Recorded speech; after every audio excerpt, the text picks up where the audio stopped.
Greetings, travelers, and wherever you are in the world, happy Halloween, or if you're watching this VOD in the States, happy Halloween on y'all's end, because it is spooky season. Unfortunately, it's not a spooky session tonight. If life went the way it did, there would have been a spookier session, but it is what it is. But yeah, welcome one and all to Alvona, Land of Opportunities, a series of anthologies in a friggin' fantastic and an Eyota punk Wild West set with basically fantasy D&D westerns. So if the folks you see here change up characters, you'll know why. Basically, then the story's technically not interconnected, but you could kind of say that they are in your own headcanon ways. But for now, we got a little bit more of a lighthearted session for today. I'll be a little bit kooky. So, let me get my notes. Yeah, let's go. Ballad of the Bushwackers. Alright, so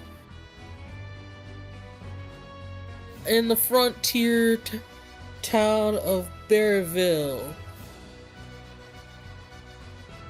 this small cattle town of 250 residents is seeing some bustling activity. The grassy plains stretching out for a few miles in this small little town. The smell of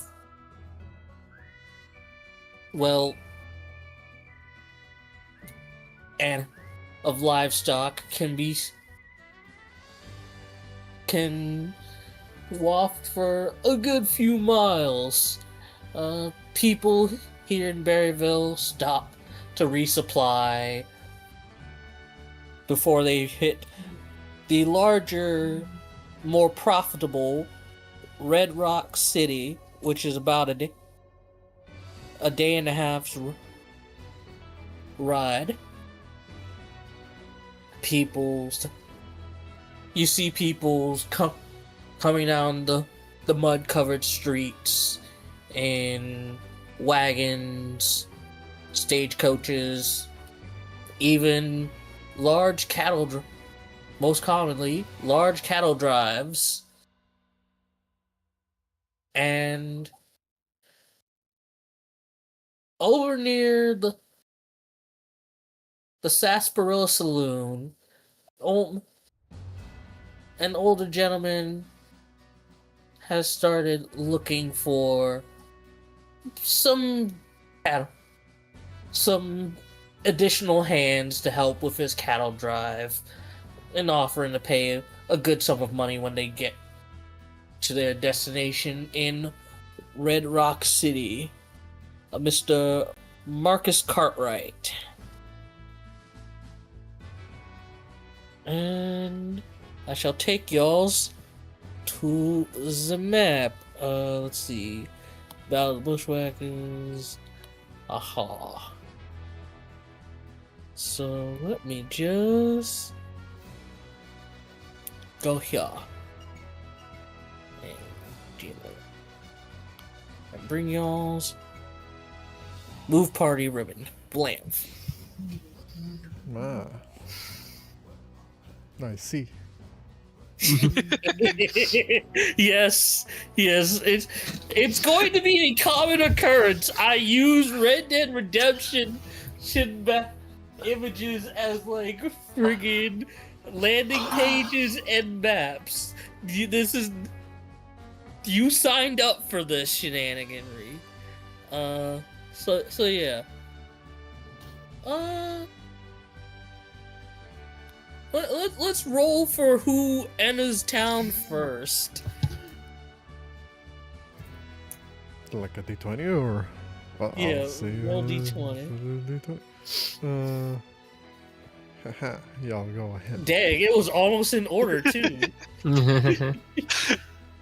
Okay, so Chayton, place yourself anywhere on the landing page, and describe your character to the audience who may not have seen.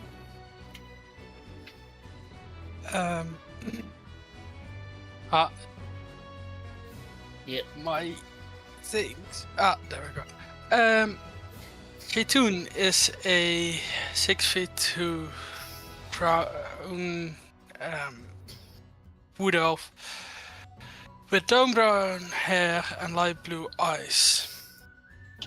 He wears a particular cloak, hat, and is always accompanied by a fire spirit, a see-through green spirit eagle, and his riding horse Ed.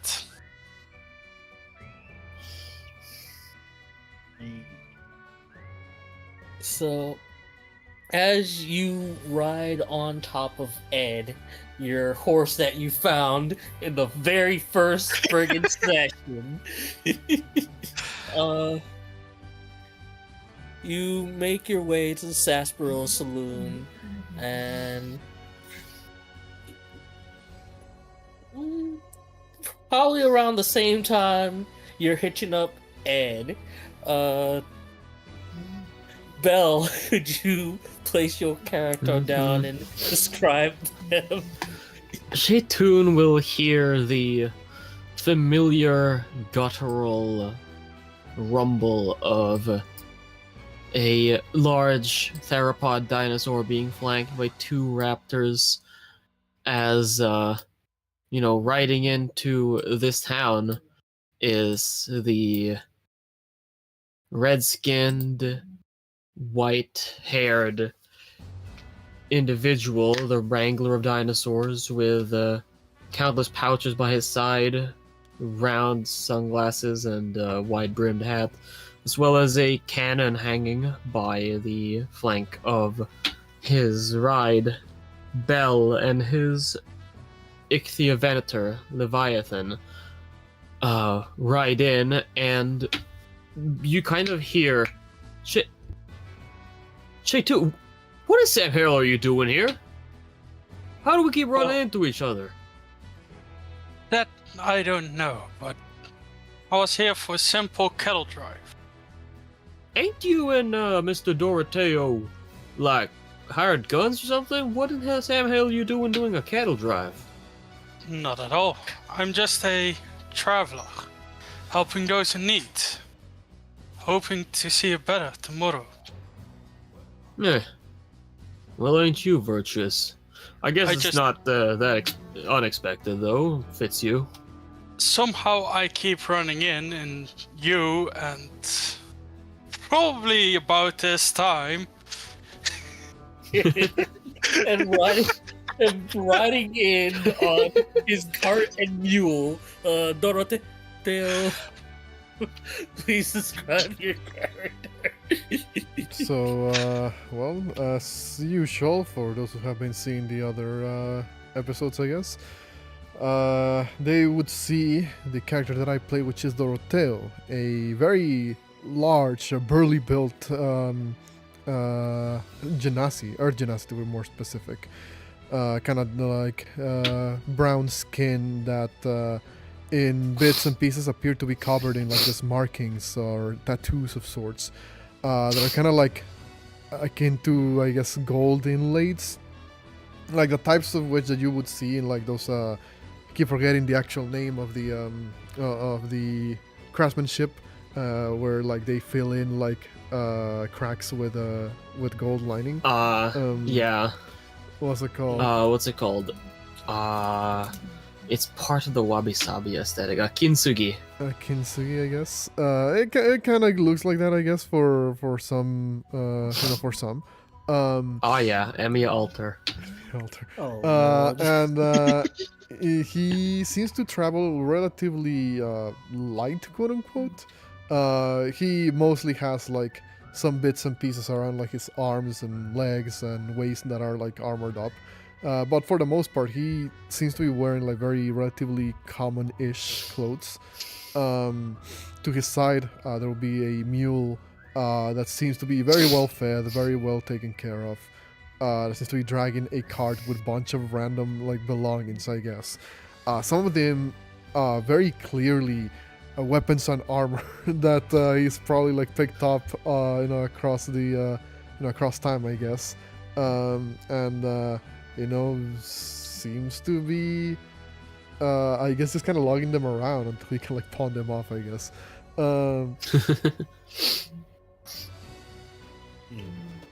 Speak about the gold miner and he shall appear. And I suppose it makes sense that you're here too. No offense, Mr. Doroteo. This doesn't exactly seem like your type of speed. Raises an eyebrow and says, "Just because I'm a big guy, you think I must be punching things all the time?" I mean, well, first of all, you are punching things all the time, but also secondly, no, I meant more like lucrative business. Like, this is just kind of caretaken, for the most part. Well, sometimes you need to, how do you say, try the little things out, so to speak. Besides, if one day I'm going to be the owner of my own piece of land again, I will need to know of the smaller activities that require a thriving community, so to speak. And what about you, Bill? Aren't you most of the time hunting your next prey? That's my obligation and my goal. My job, I'm not sure if you noticed with all the pouches and the expert wrangling that I do, and all the spare rope I always seem to have, but I am actually a wrangler. Not exactly a cowboy that this job particularly entails, but the skills are transferable, wouldn't you know?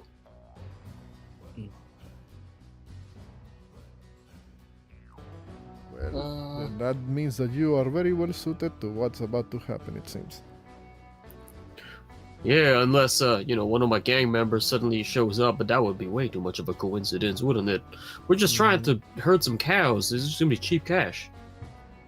I mean, there's always the possibility that there's some good-for-nothing cattle robber out there, which we might need to be looking out for. Yeah, that is very much true. However, I sincerely hope that nobody has the, shit for brains to mess with an entourage like this. Alright, as you say that, coming out of the saloon with what looks like a newspaper and with some kind of taking some straw out of his teeth, a human man in his late 50s, early 60s, with kind of fairly simple, common clothes, shaking hands with some other cowboys, and then looking over or seeing you all. I shall place a dude on the map. Marcus Cartwright. So you the extra hands out? You must be extra hands I was looking for. That we are, and if I do say so myself, you managed to attract quite more value than you bargained for. By complete coincidence, all three of us have worked in a team before, so you're getting the premium entourage here. There ain't gonna be any hassling of each other or any infighting here. Well, that's good. I need to take the rest of these cattle the rest of the way to Red Rock City, and don't take this as a cheap job for what it's worth. My cattle's prizing the territories, and I'll make sure you get paid at least by the head 50 gold. Gold. These are sure are special cattle, ain't they? Well, we price very highly to be paying a full 50 for completing this. Yeah. My family's been... Go ahead. Are you expecting someone? Well, I've got a home. Well, I've got a homestead out in the mountains, and well, my cousin, he mostly breeds cattle. Some of these are actually some of these cattle are, believe it or not, from the Feywilds. So What are these, like blink cows? not necessarily blink cows, more of the giant variety. They're about the... No, not to say that they're as big as your dinosaur. They're not much bigger than your dinosaur over there, but larger than the average cow, and they go for a pretty penny. Well, I can imagine some cattle of that size could attract any type of attention, both good and bad. I take it that's why you decided to hire a full 3 people to watch over this batch. And aside from my hands, I've also heard a few nasty rumors that there were cattle rustlers about. Take a look at the papers, and he shows you a newspaper from about maybe 2 days ago, as I shall post the wanted poster, because I made this one for the session. Let's see, where the frig is it? Ballad of the Bushwackers. Let's take a look at it. Wanted poster, show the players. Wanted in 5 counties. Wanted dead or alive. Wallace McKnight, notorious cattle rustler and fugitive of justice, hereby declared wanted by the territories of Texara and Nueva Terra for crimes including grand theft of livestock, unlawful trespass, and armed resistance against lawful posses. Basically, you see this photograph of a red-haired Firbolg with a goatee and curly hair. And given a general description of how tall he is, what he looks like. How many cows did this man hustle to get such a high bounty? Last I heard, it was almost almost 1,000 head of cattle.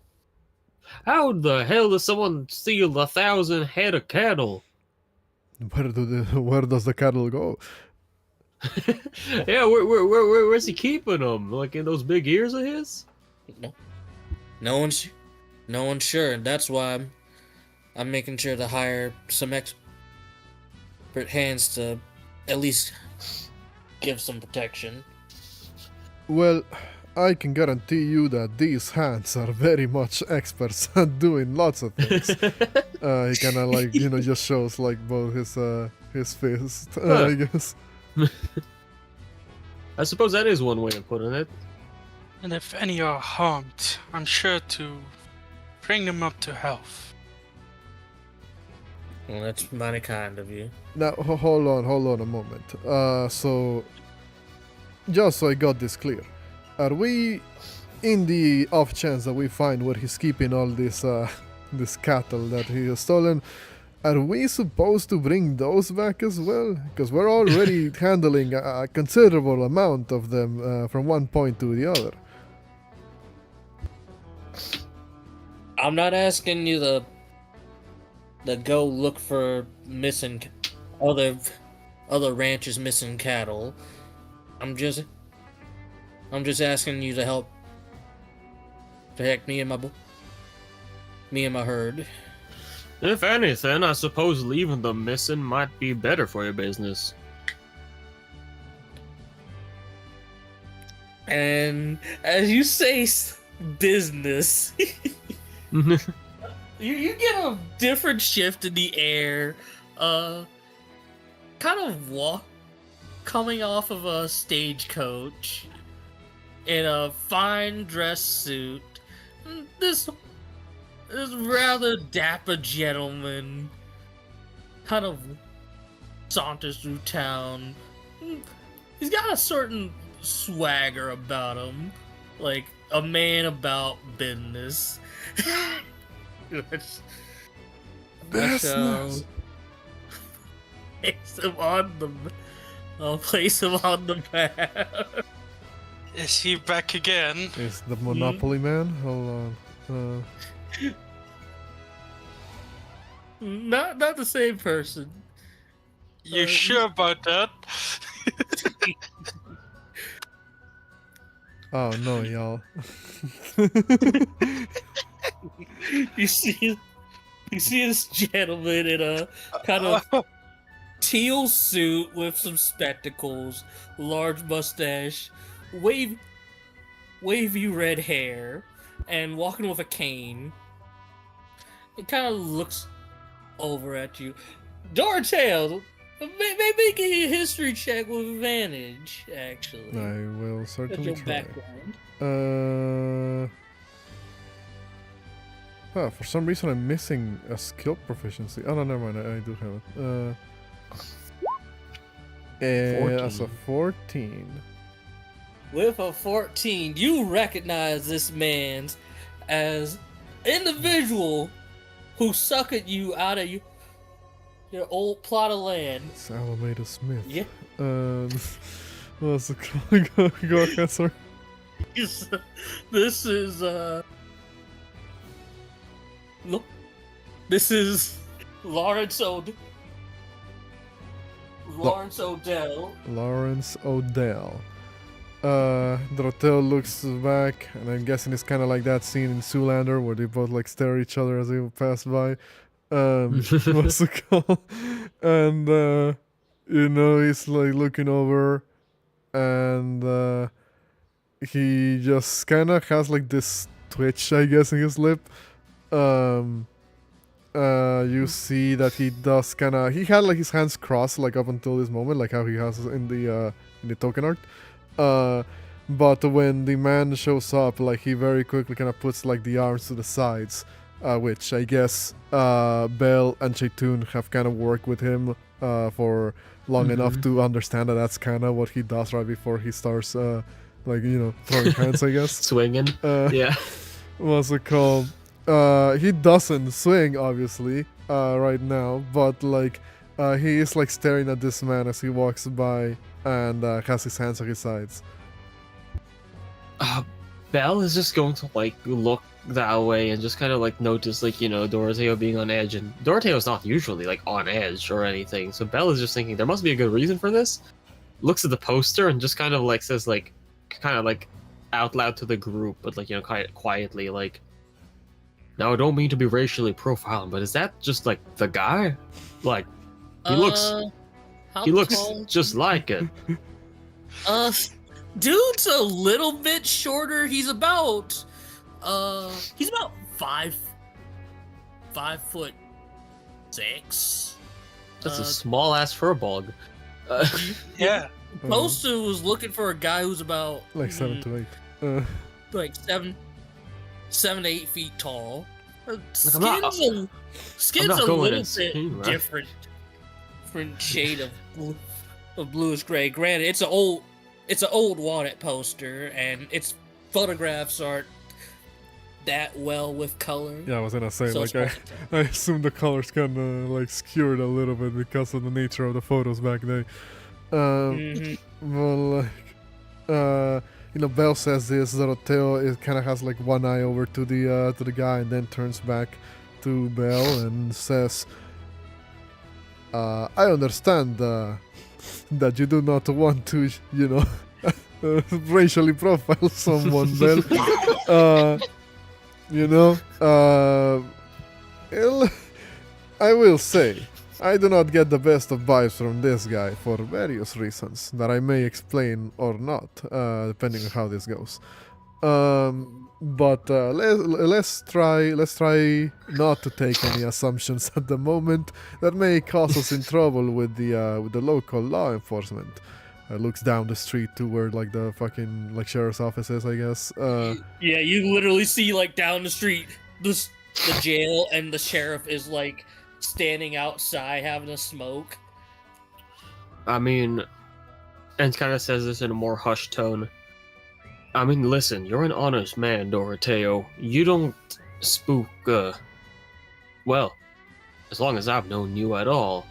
But if you're giving someone the evil eye, I have no reason not to trust you on it. And, that person's done you wrong. No,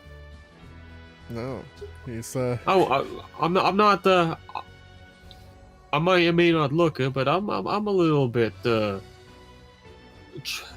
expert in, and he kind of like does like, like the hand gesture of like ringing a garrote wire around and just pulling. Belle says, I'm a bit of a spirit of vengeance myself. And Doroteo kind of looks over and just kind of does like a gesture with his hand of like, I understand. Trust me. I want to have a few choice words with this man myself. But let's keep it on the down low for the time being. He'll get his just desserts. Just you wait. As you see him kind of walking out of the bank, kind of like after doing some business, before he walks back to the stagecoach stop, he notices you giving him the evil eye, and kind of adjusts his spectacles a bit, and walks over to the somewhat across the street from you. Like, general good distance away. After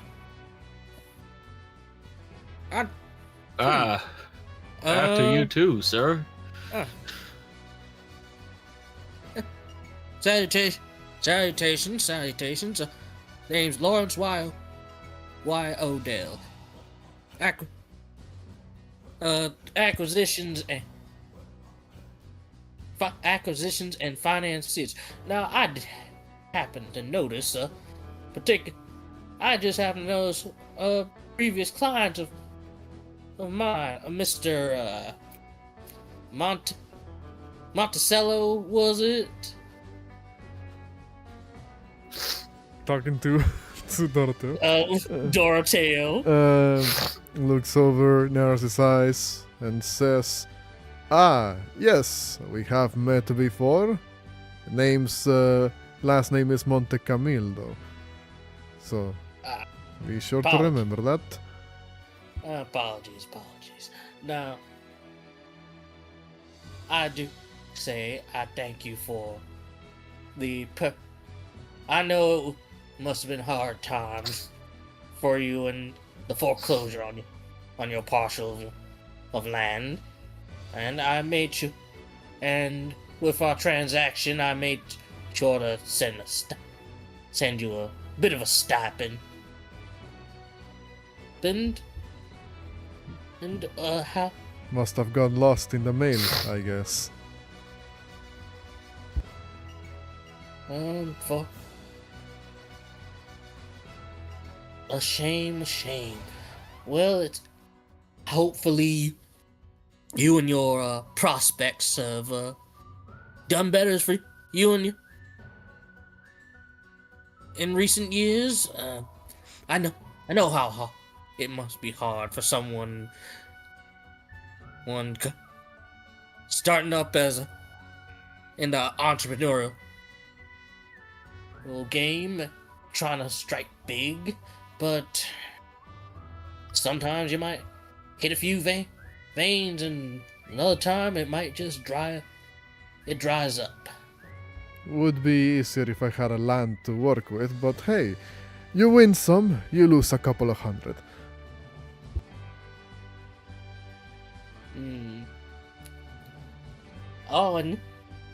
And I see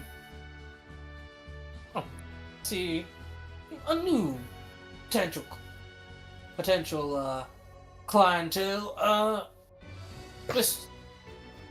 I heard from the bank, Mr. Cartwright, was it? Heard you're in livestock business. How about we cut out the middleman, and I have a few connections over in Red Rock. I can get you a good. Let's run a figure about 2,000 gold for No. the troubles. No, hang on. How is it that you exactly know where Mr. Cartwright is even headed? Well, Surely someone of your kind of looks him up and down stature wouldn't exactly be just looking around for jobs posted around, unless you're willing to join our merry group of cowherders. well, I mostly deal with the figure, and all. And word and small towns spread news like wildfire.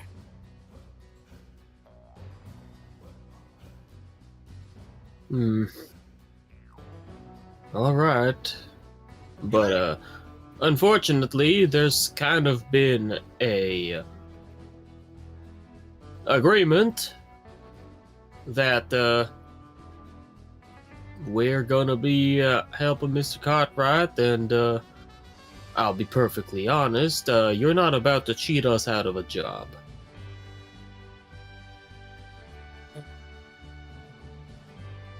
What were you about to say, Chayton? Oh, I want to ask if I can see if he is under any magical effect. If he's under any magical effect, oh.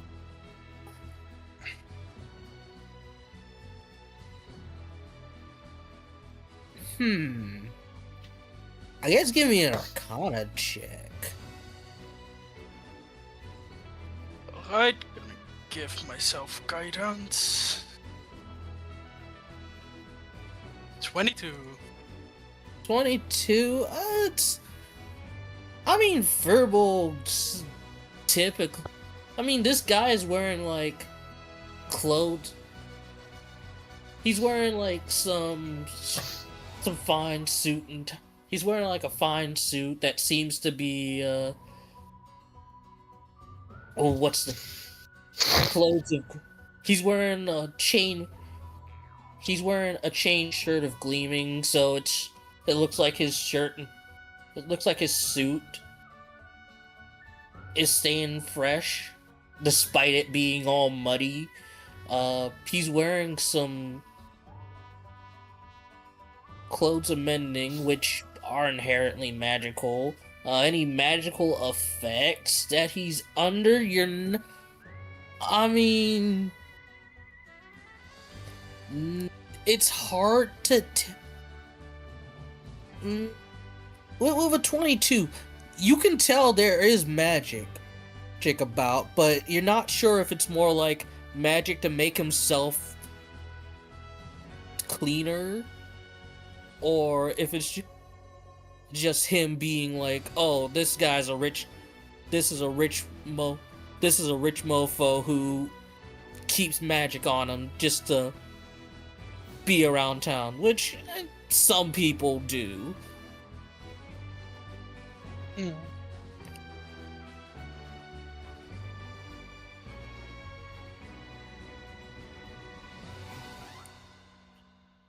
Alright.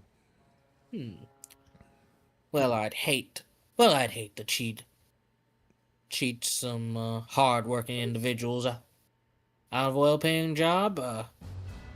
And if you're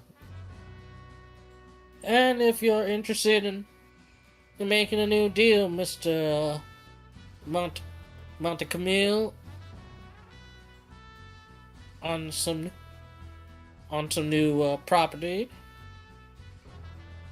you can send me a telegram. You can send me a telegram or a send. Then He just kind of like stares at him and he goes, I will make sure to remember that.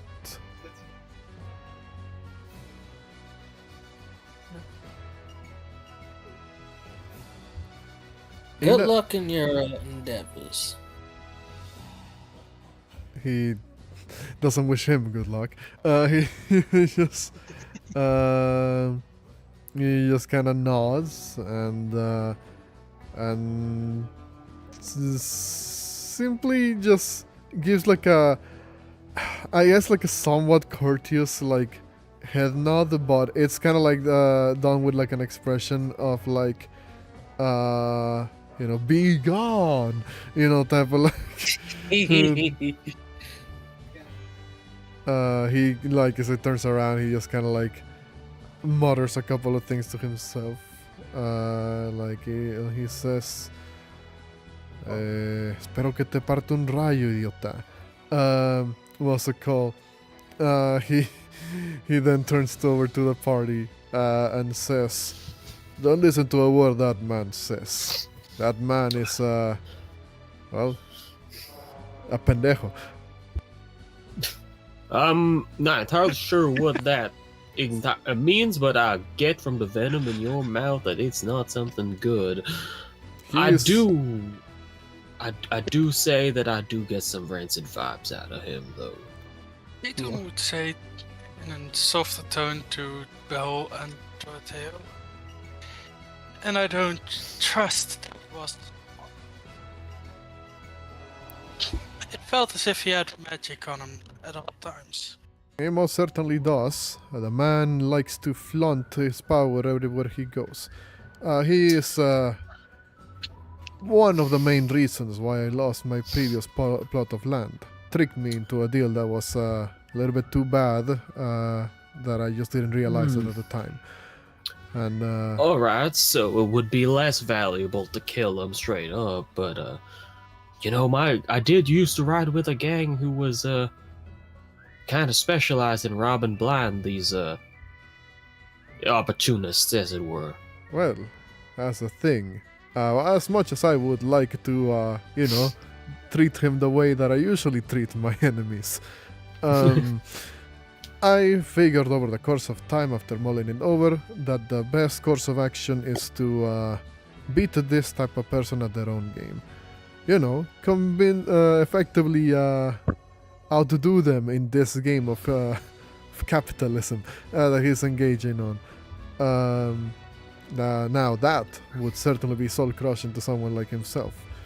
By that I mean we need. I'm planning, maybe in the relatively soon or far future, to force him into a position where he has to give up all of his belongings. I mean, that sounds all well and good. I could just force him to give up all his belongings, like, in a day or so, though. I mean, yes, but where's the fun is seeing the hope slowly drain from his eyes? So, I If you mean, ever need... go ahead. Oh, sorry, didn't mean to interrupt.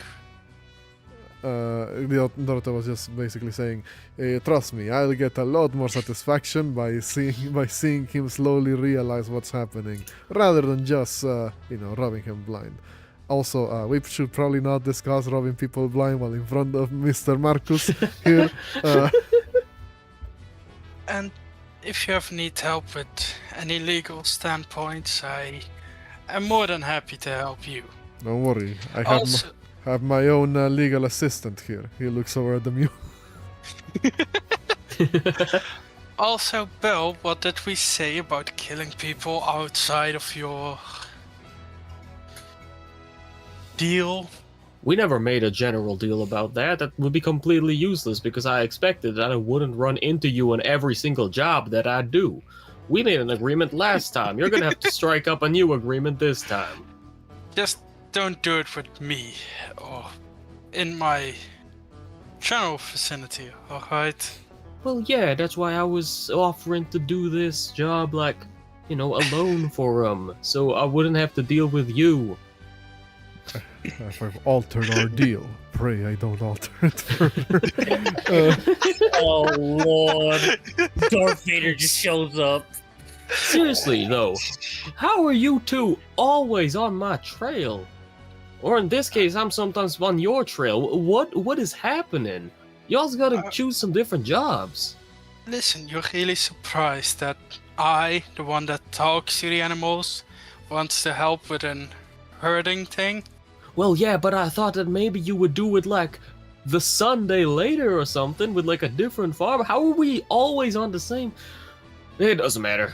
It doesn't matter. If anything, I know that fate is probably real, which, shattered my psyche for a few days, but, probably is, so, yeah, what the heck, maybe there's a reason we're together. Well, this time the reason is Marcus, so why don't we go on to the schedule of yours? Alrighty. They'll just be. You'll find the herd just outside of town. Just outside of town. In the corrals. You do have someone guarding that, right? Of course, I've got some people guarding it. Okay, good. I'm just checking. These are really, really expensive cattle. Alright. Well, I'll get my boys fed, and I'll be able to have them herd by the side. Alrighty. So, as you all mount up and help herd these cattle, you trek along for a good half a day. Where you on this cattle drive, it's pretty uneventful. As you all get ready to turn in for the evening, as the sun is beginning to set, I shall place y'alls on the prairie. A minute.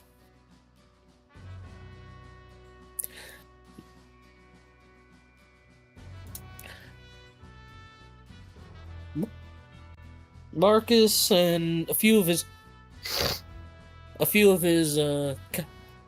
cowboys who are helping guard the cattle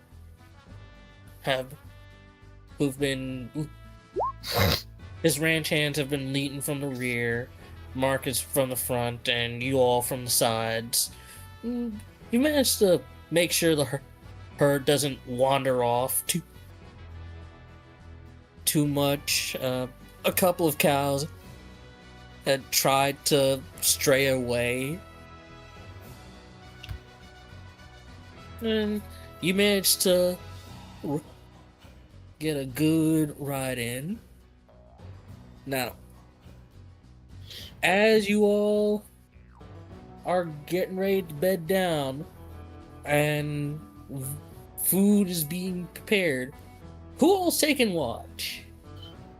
Bell will probably offer to to offer to take like first watch. It's not that he doesn't need to sleep, it's just that he tends not to. Chayton will help with third and fourth watch, seeing that he only needs to transfer 4 hours. I guess I'll take the nothing. What's it called? What's it called? And Go ahead. oh yeah, I want to say the spirits are both watching.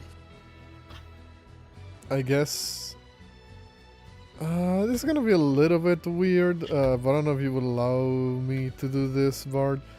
Because I don't know how long, obviously, like, I have no way of knowing if or anything is going to happen here. But if possible, I guess Doroteo would think that, hey, I haven't used my abilities for the day, I might as well use them now. He will realize that we are setting down camp, and Doroteo will say, I have a way for us to handle some business during this type of, activities. Meet my other assistant, work assistant. I'll use a channel divinity, I guess, during like the first few like hours of this watches, to cast my hired help, which is a magical construct that has the statistics of a commoner, and is it's a what's it called? I guess it's like a random assistant, I guess, to help out in whatever. What's it called? Construct. Let me see. Does it say what's the duration? 1 hour. Attack. For 1 hour. Okay. Yeah, it'll basically be around for like I'd say like starting Bell's watch ? What's it called? Because Chayton is an elf and doesn't really need to sleep too much, but Bell seems mortal for as far as Doroteo knows. So basically has this extra set of eyes helping Bell, as Doroteo just basically drives his fist into the ground, and like rocks begin to form, creating like this vaguely humanoid silhouette, until it kind of like breaks down like a little bit. I hear like a fucking like construction beeping in the background, and it really adds to the action. Sorry, there's a truck pulling in the neighbor's driveway at the moment. Sorry. I know. I'm just imagining the fucking servant rising as like the beeps, like like tell people to like stand away. Alrighty. So yeah. So yeah, your construct appears. So write down which watch y'alls are taking.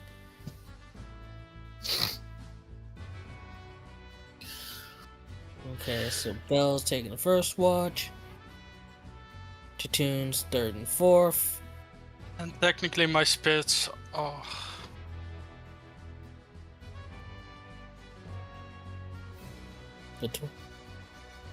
Okay, first and fourth. I was just gonna say, like, bam, first watch is fucking stacked, because remember, I have my dinosaurs too. Yeah, we got dinosaurs. I've got... okay, so... Well, technically spirits have all of them. Yeah.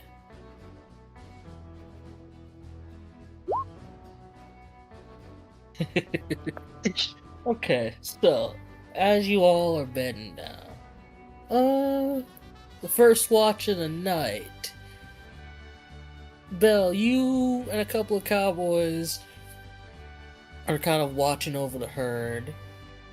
Night's getting a bit cooler. Make me a perception check. Can I make a group perception check with all my fucking boys? I'll say you got advantage because you're friggin' boys. Okay. Do I need to make one for the spirit? 23, baby! I do my job and I do it well, and then afterwards I take a fucking nap. Still the question, do I need to make them for the spirit? I said sure, yeah, go ahead. Ah. I didn't hear you, sorry. That's fine. So, And, 21... This one is...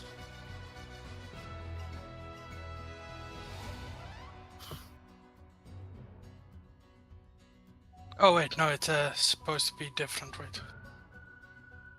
Okay, so... It's 17 plus 4, so it's 21.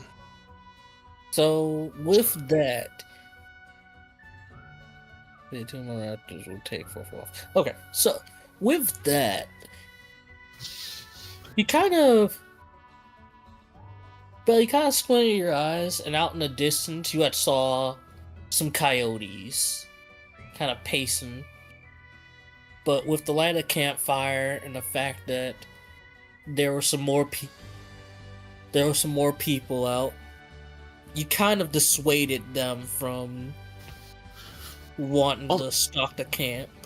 Also, these cows are fucking big. I don't think a coyote, even a coyote pack, could take one of these. It's like how lions just don't fuck with elephants at all because they just realize there's no fucking point.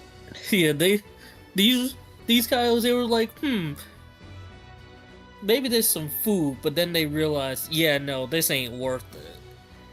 And Bell just like, alright, Nero, Brutus, you just wake up in this allocated time, and I'm gonna go sleep. Good night, everyone. Night. Damn coyotes. Second watch, Doroteo. Doroteo will, I guess, yeah, we'll just kind of be chilling with the mule. Does a fine steed creature need to sleep? Question mark?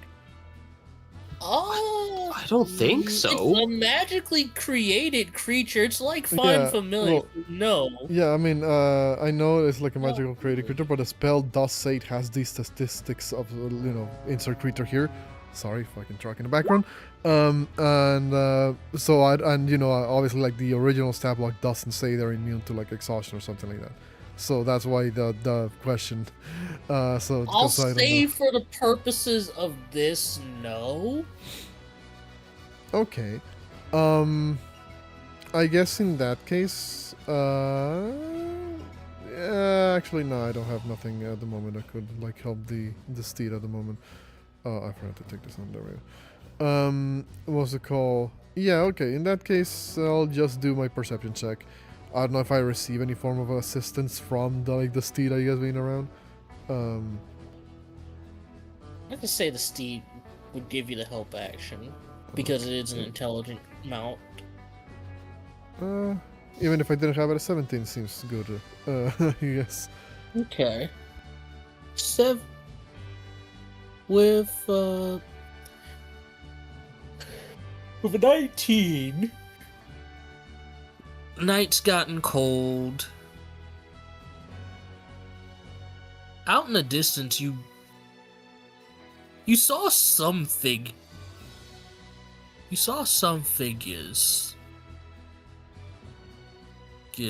in on the horizon, about maybe 6 or 7 people on horseback. You don't have dark vision as a Genasi, do you? I don't know. No. Uh, Do you have dark vision? Question. yeah, I believe so. Let me know. Yeah, because you Earth Genasi, right? Oh, You're yeah. literally cave guy. Yeah, you do have dark vision. Okay, so with your dark vision, now, because there is dim light coming from your... Because darkness is dim light, and dim light's bright light, etc., etc. With the dim light from your campfire, you can kind of make out in the distance. It looks like a group of natives on patrol for some... They don't seem to have noticed your camp. Heck, you're not even sure what tribe they belong to, given how far out they are. Okay. I mean, they seem to kind of just be doing their own thing. Doroteo's not gonna really bother them. What's it called? He's just kind of gonna make sure that. I guess he'll keep an occasional eye on them just in case. But otherwise, Doroteo's not really gonna bother them. What's it called? Yeah, no, he'll see this, make mental note of it, and then just kind of continue with his watch. Alrighty. And the last watch of the night. Wait 1 second, I'm really quick. Wow, you're Edit. really quick. Thank you. Quick and dead, mofos. You're really fucking fast. Sorry, just give me a, Editing the life of my spirit because apparently it wasn't edited. Alright, so. The text are still the same. I can do that in a moment. Wildfire Spirit has.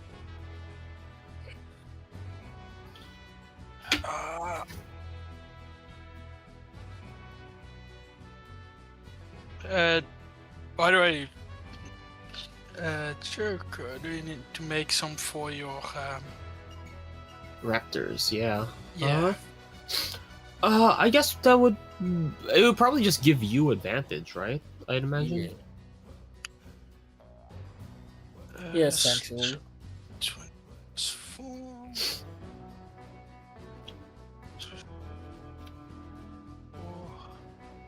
Damn. Damn. And me with advantage. 26. Thank you for Hey. advantage.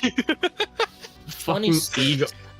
Whoever fucking came up with the fucking phrase eagle-eyed. The fucking eagle doesn't fucking do anything. Hey, they were the best on each watch except for mine. They were like tired. Yeah, that makes sense. I see that, yeah.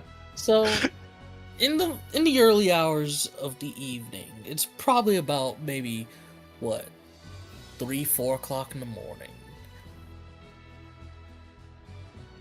Chayton, you're almost cool and quiet. The fire started to die down. It's just embers now. And you got the company of the raptors, your spirits, everyone's asleep. And for some reason, this is the oddest thing. You're not sure if you're dreaming still or what, but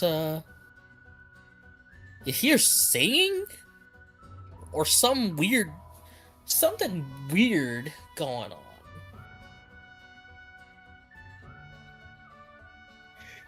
And you watch as the cattle starts to wake up a bit. Just the cattle. Yeah. I'm going to be so Chayton- mad if we're dealing with the fucking Pied Piper. Chayton immediately wakes up Marcus.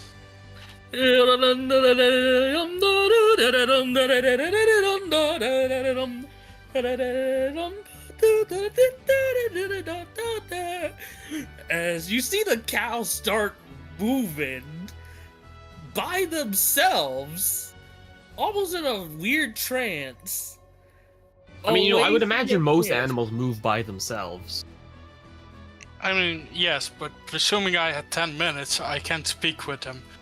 They are not saying anything, though. Even if Nope. I say, like, hey, stop. Nope. Alright, Chayton wakes up everyone with the help of his spirit.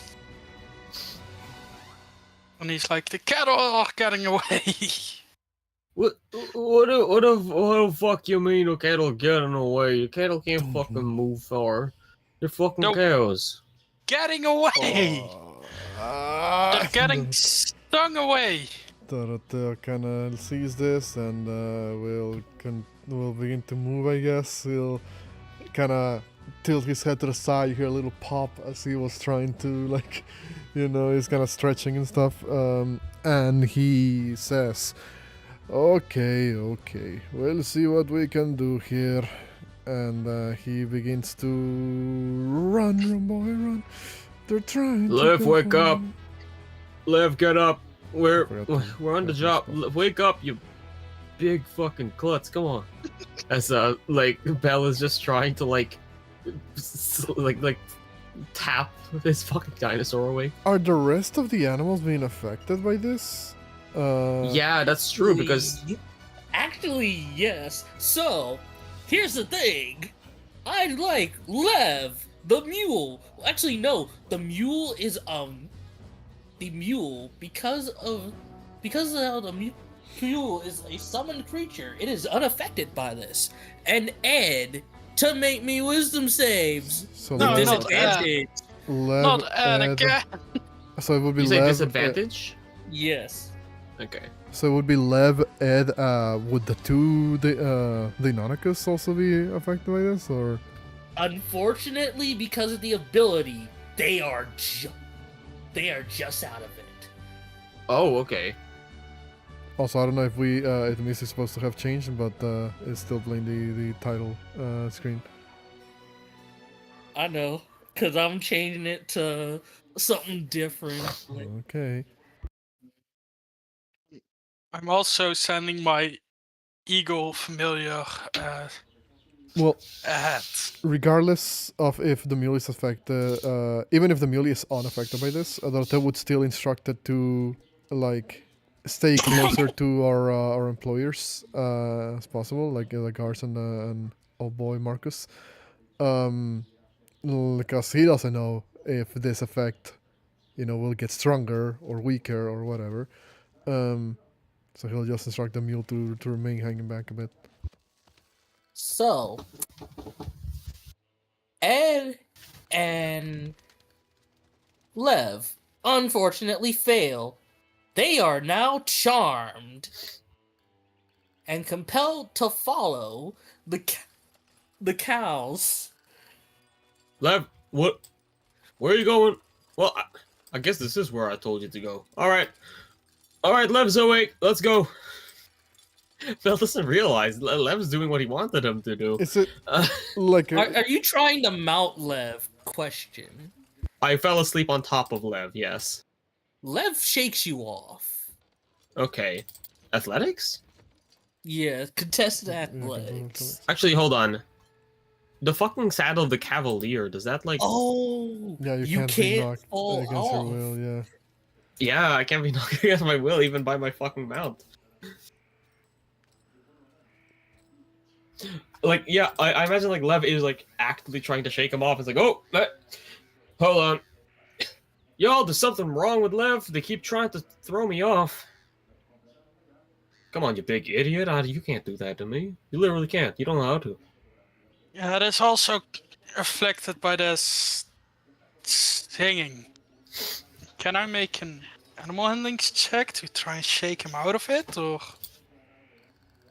it's just not working? It's not working. You realize they are like with your knowledge of a druid, they are under some sort of enchantment. You're not sure what.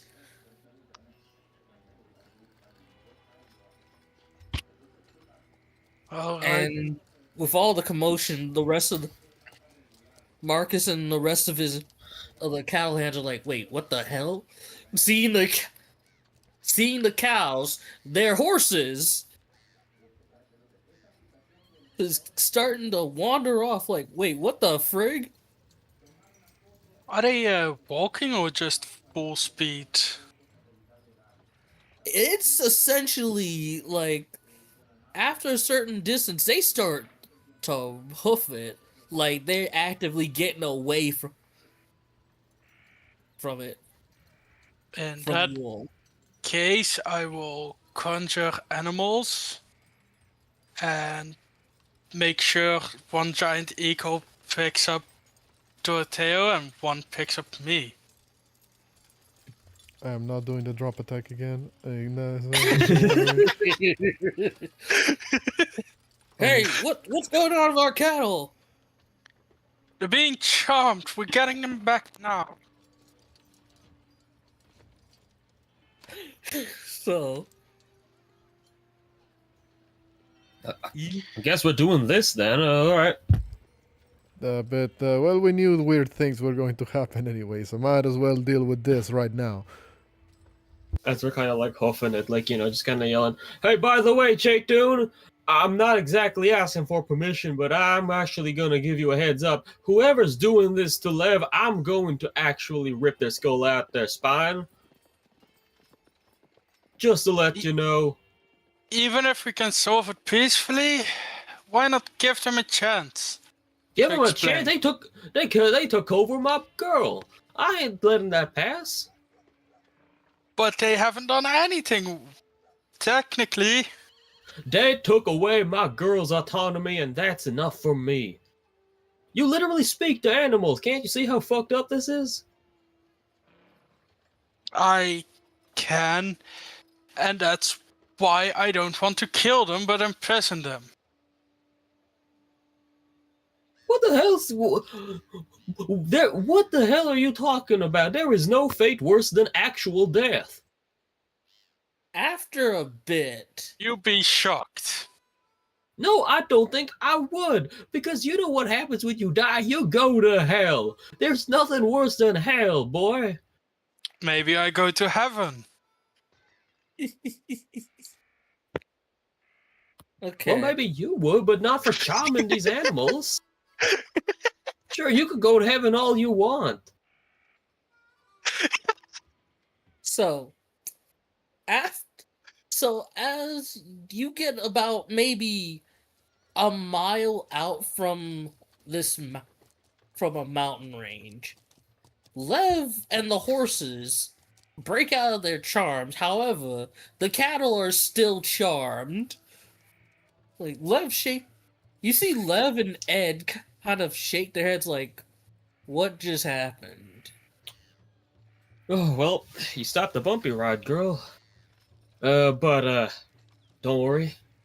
We're still on the chase, and we'll find whoever did this to you, girl. Also, did you realize that they have a chance to maybe just reincarnate? Maybe not everyone goes to hell? Everyone goes to hell! What are you talking about? Hell is real! Let's leave this discussion for after we get the cattle back.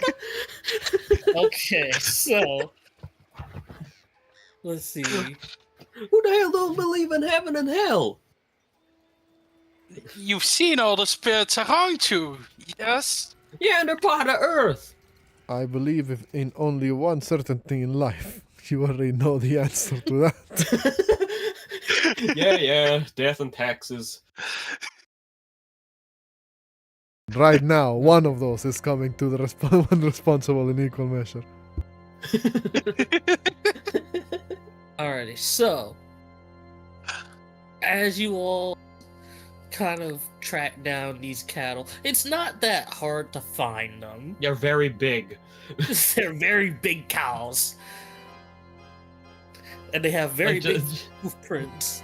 Like, just follow the comically large dust cloud in the distance. Like, So, you find yourselves, well, in a dark somewhat dark cave that's lit by some lantern light here and there, sparsely.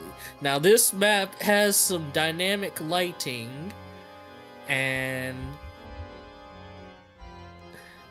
it's gonna be some shenaniganries. Oh, that's it. Did you question? Did you switch to the right browser? Well, no, because you didn't tell me. Crap! I forgot to yeah, tell you you. didn't tell Well, me I'll this was- switch it over to. I'll switch it over to Fog of War. Like, I'll I switch can, it over to Fog of War. oh, I can still try, but it'll be a little bit funky looking on the stream. Nah, don't worry. I can hide the areas. Yeah, you need Do I need to switch the Uh, browser or? No. No, it's you- on B. Oh, it's... you don't need to. What's it called? Yeah, you need to tell me these things ahead of time, Mark. I thought I did last You session. didn't. Hold on. It's on me. Also, be right back real quick. Yeah, Yeah. give me a secondo here.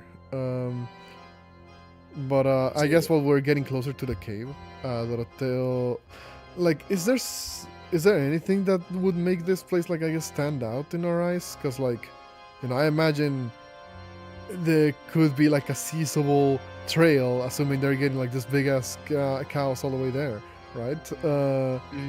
There could be like a wide enough path, or I guess the main question I'm asking here is like, how far away is this in like relative size to in relative distance to any civilization? This is a bit out the way. Like, it's far enough to where you're good. You're far out from like the big cities and little settlements, but if you think about it, if you were, say, like on a homestead out in the boonies, they're somewhat close enough to where it's gonna take a minute before, say, the marshals come around. Back.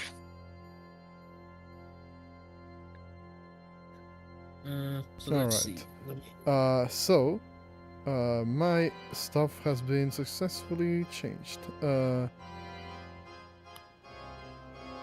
we should be good to go. Alright. So, Yeah, sorry for the little technical hiccup, whoever may be watching. We just need to get this thing sorted. But yeah. I am good to continue. so I'll place, just for shenaniganry, I'm placing a couple of these guys on the GM layer and making it simple. Alright, so I shall place y'all's. I shall ping where y'all's will go. So it's gonna be dark for those with dark vision. Oh, hold So- on.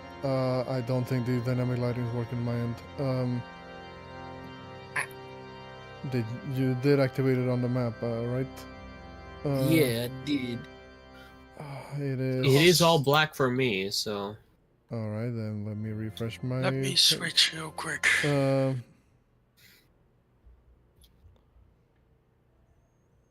Let's see.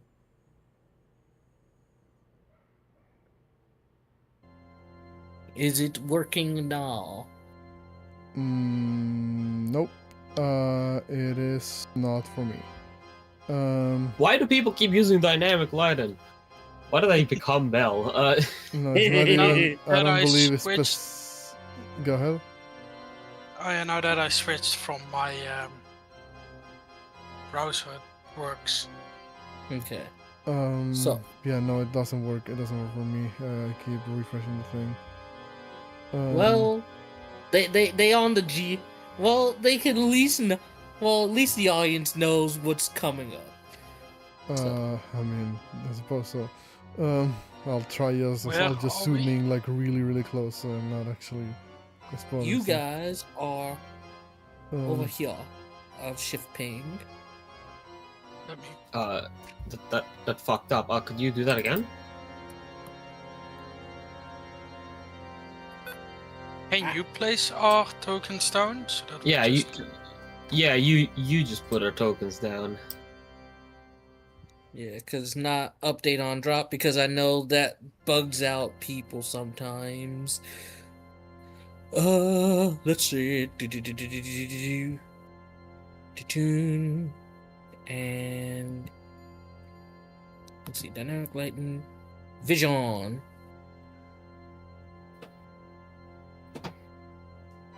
I do have 60 feet of dark vision. And surprisingly, the wildfire spirit does not give off light. Oh, that's the thing. You. Have my tokens been put down? Yes, your token's being put down. I'm fixing your vision. Okay. Let's see. My Vision. wildfire spirit does have dark vision. My eagle not, just advantage. 6 feet. Save. Okay, there you go. Let me just reveal.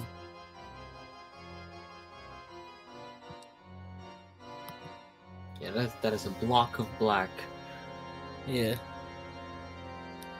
Friggin'. Yeah, this friggin' dot. So yeah, friggin'. It is There not you go. erasing it. There we What? go. Why is there black again? It was It's fine being just a second ago. stupid. There you go. Okay, so Oh wait, do the giant eagles have dark vision? No, just advantage. Fantastic, they're blind. yeah. Do they need to see in order to attack where I tell them? I mean, you kind of need to see, and I think they need to see as well. But it's dim light, so it's a disadvantage, I believe.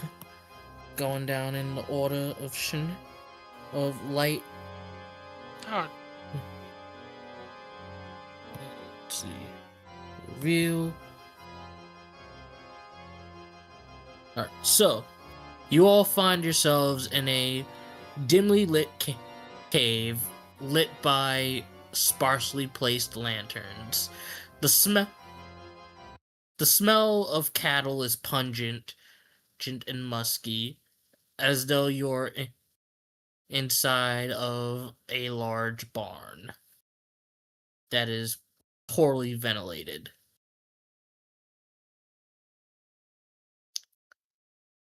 The remains of an old abandoned mining and facility lay in dilapidation in this mountain pass, with what seems to be tin cans pocked with bullet holes, as individuals used this place for a makeshift hideout. And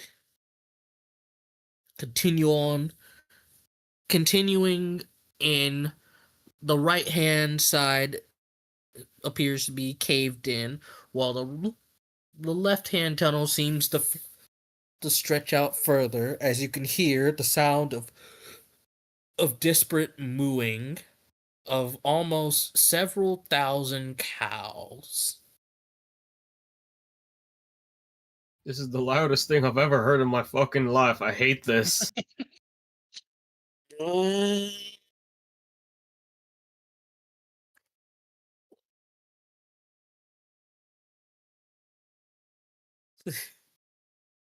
So yeah, venture forth to the left. I mean, let's see if I can do anything to make some lights. I can! I use an action to cast Produce Flame. You light up, produce flame. You now have more light.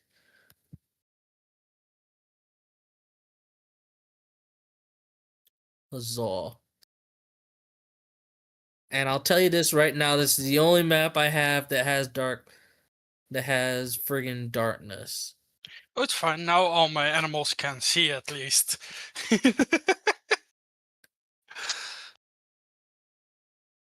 Right. Stepping near this large alcove of a cave, with many caverns. Oh, what? Yeah, sorry, I've been trying to work like the technical stuff because again the thing is not working. The Nemeline is not working in my end. So like I'm just trying to what's it called? Do stuff here. Again, I'm just basically really zoomed in, so I don't accidentally explain myself what's happening. Here we go. Alrighty. So, and since you all are right there, I'd like you to stop right there, Bell. Yeah, I haven't moved in the like the last 5 minutes. Oh, my bad. On my side, it looked like you were still moving. There you go. Alright, so coming up on this large alcove, you see almost 1,000 head of cattle with the larger herd from Mr. Cartwright tucked away in the back. As you hear the sound of laughter,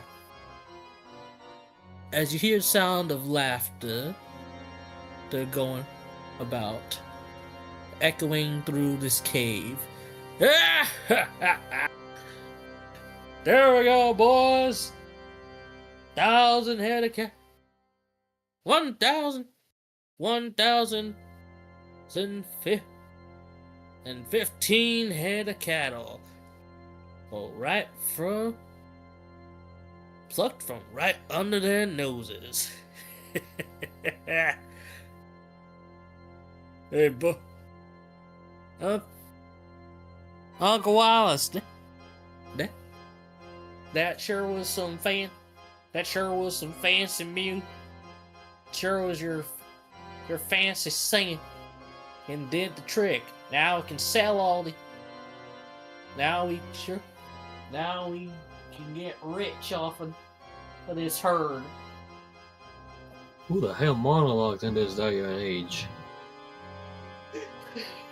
They're just talking to themselves, boys. Oh, whatever. Let's just kill them. Sounds like there could be a couple more people in there. We're not entirely to themselves. It ain't singing. Church choir boys sing. Birds sing. Annoyance.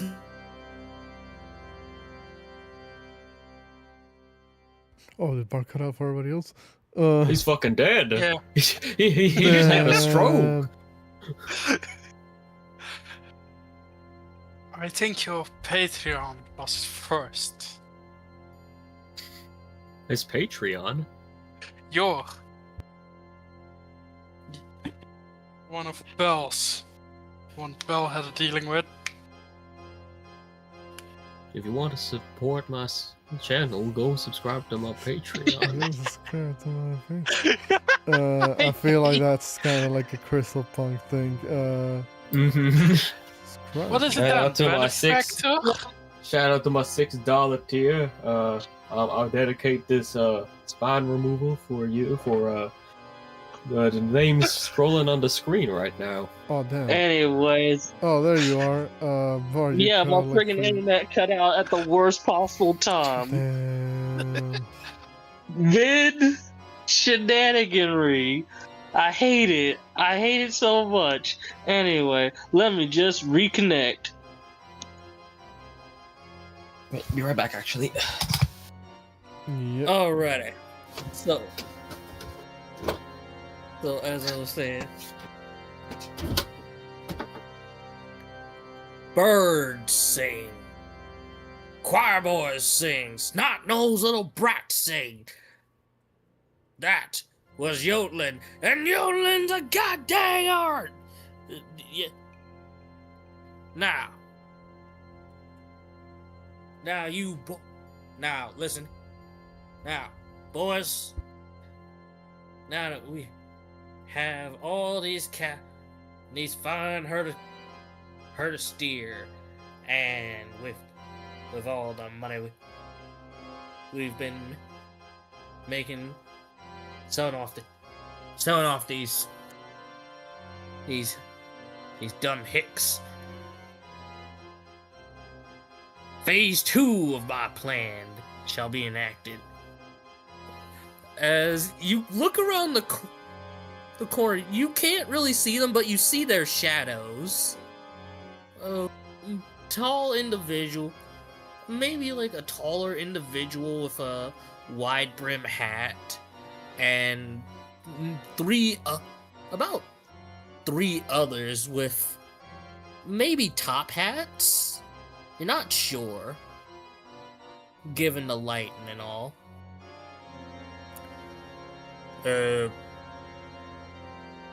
Uncle Wallace, aren't we gonna sell all these cows? I mean, we make enough. We got a lot of money from selling off them homesteads and those little little mine plots. We'll be millionaires. No, you idiots. All right. Now, I need to paint y'all a picture? I mean, that would help. Yeah. What does my spirit see? Okay, so what your spirit sees... He is hiding behind the rocks and he does not give off light but has dark vision.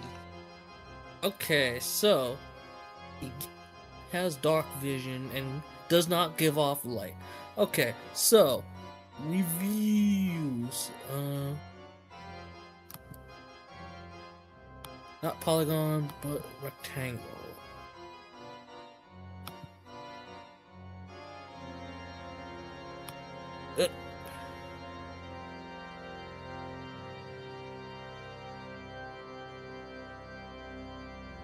So, no people within this kind of radius. He can see their shadows.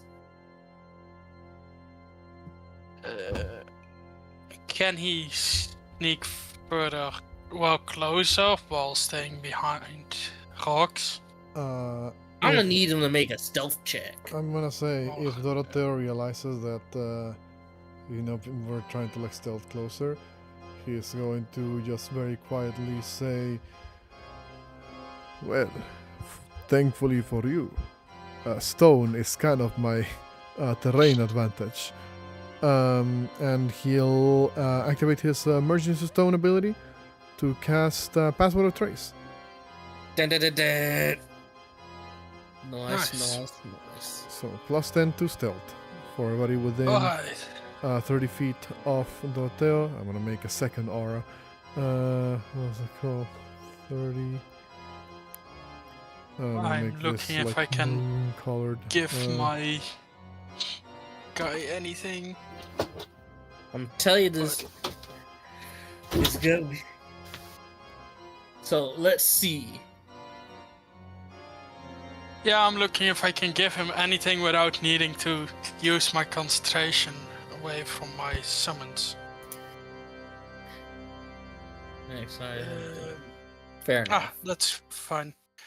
We're trying to see if we can sneak close without people noticing us for a surprise round. Okay. Does my spirit have any kind of bonus due to him being like small? I'm saying no.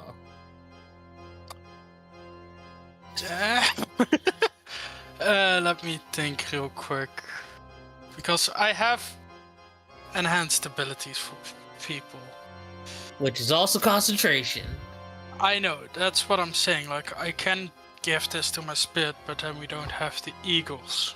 What do people think I should do? I can't really help here. Yeah. I ride a dinosaur, use a cannon as my weapon, and my special ability sets me on fire. I You cover know, myself in gold and do very bright things. Very flashy bright things. Like, this is literally the most I can do is cast Pass Without a Trace. Yeah, in that case, I will just go with the Pass Without Trace and see if that works. Nope, 16, rip. 16. Let's see. What's the passive perceptions? I mean, if it could help at any point, like, the Pass Without a Trace that Doroteo is casting is more so for the benefit of the party. Because when he... when he hears, like, this whole monologue, operation, evil plan reveal type of, like, speech, he's gonna realize that this sounds very similar, to something that he's very, like, aware of, I guess. He'll look back at the party and say, you all find a place to sneak around. I'll provide a distraction. So sneak around, you say? He nods. Well, Yeah, I know. You're very. You and your friend are very loud and big. at the very least, I can get my raptors to flank Chayton. In that I mean, case, go ahead. these are animals. You can sort them out, can't you, Chayton? Not while they're charmed, no. Oh no, I'm in my raptors. They can go with you and stealth around. Well, Doroteo and I, You want us to go through the wall? Like, where do we stealth to? I mean, there's like a million big ass fucking cows that you can hide behind in this next room, I imagine. Yes, there are a bunch of cows. Cows are big. You can hide behind said cows. Like, just tell them, excuse me, I'm coming through, and like they're likely are gonna let you pass. You just get ready to Chayton smell like says- shit for like the next couple of hours. Like, Chayton just says, in that case, let the raptors follow my wildfire spirit. I'm not going across. My spirit is. I can use my spells through him. do it yourself. Doroteo, however, is moving forward. So. And you see this dude kind of gets out like a chalkboard and a sock puppet, trying to explain to these dumbasses their evil plan for what you would assume to be the umpteenth time. You're not sure. Now, as you know, with my special abilities, I have these beasts under my sway, and with that,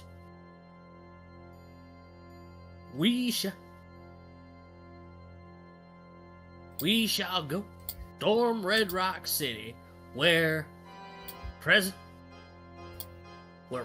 Rockwell is, hold him for ransom. So with an army of cows, and the Federates will have no choice but to sell me a king's ransom and make me president. President? Where's he going with this again? You dumb galoots! We kidnap Rockwell. We hold him for ransom. We get rich. You got it? Well, where do the sock puppets come in? I'll show you where the sock puppets get in, you don't. You see, he starts smacking around his cronies. Now,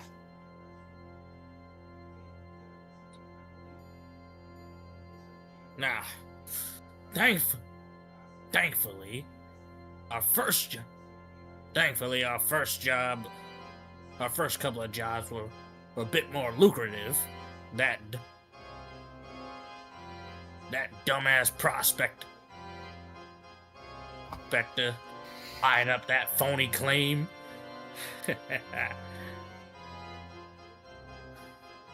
Made us a good bit of money. Let's start up this little operation. Oh, and I just so happened to bump into when back in that old one-horse town, but a cart and a mule.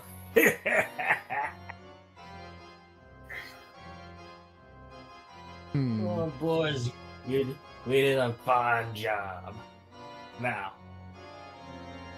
time's a wasting. Let's get these heifers on a move. As he puts on this hat, he gets a little bit shorter. As you see this Firbolg with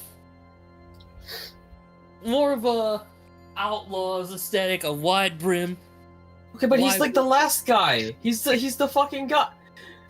As he has a hat of disguise, puts on his disguise.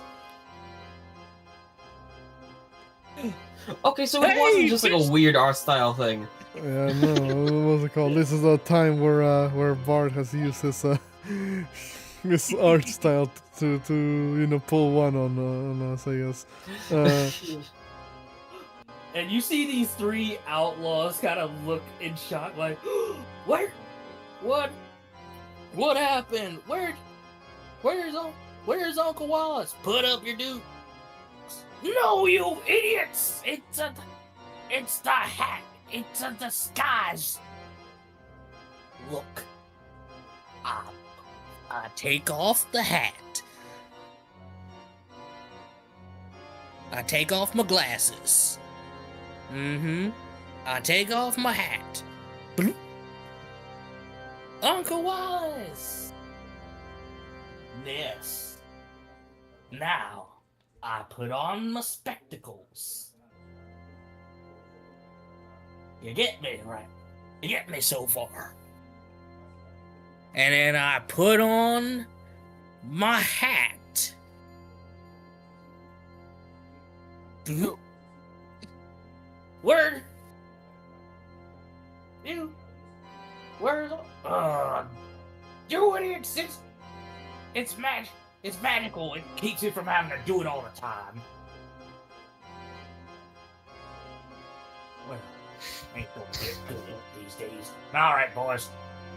Let's get these cows moving. Get your horses ready. We'll get to Red Rock. We'll get to Red Rock. by noon, and we'll have ourselves one fat cat ready for ransom. As he kind of turns around, he seeing movement, like sees you, Doroteo, Yeah, walk up. Like, Not making an effort to cut. And again, like he's running a distraction for the party to like get into position, I guess.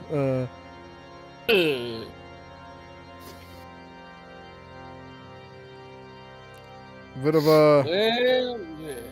bit of a strange place to find you, Senor Wallace. Or Lawrence, was it? It's hard to keep track of names nowadays.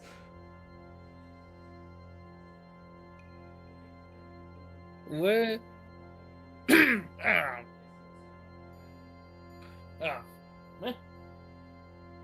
Mr. Mr. Montecamil. You got there eventually. What brings you around these parts? Well, I was having a bit of a nap on the road, on the job, when I was suddenly woken up by a very loud noise, of multiple animals being woken up, and some god's awful singing. And then, Being twitch a bit, like. I took the liberty to follow the trail myself without having to bother my companions. And lo and behold, when it leads me all the way here to this cave, I see tons of animals, cows, mostly cattle, and then I hear voices, and I thought, well, there must be someone living in here apparently, and I see, well, all of this. Now, I don't mean to take assumptions or anything, but it does seem to me like there's far too much cattle here than what a handful of you are able to do anything with, including the ones that were lost from the group that I was with.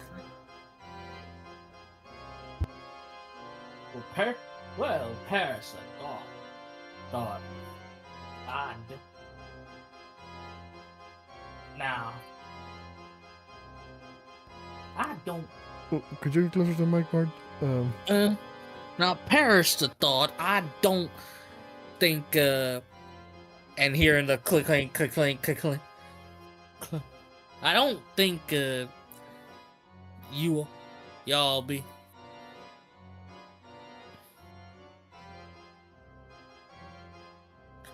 I don't think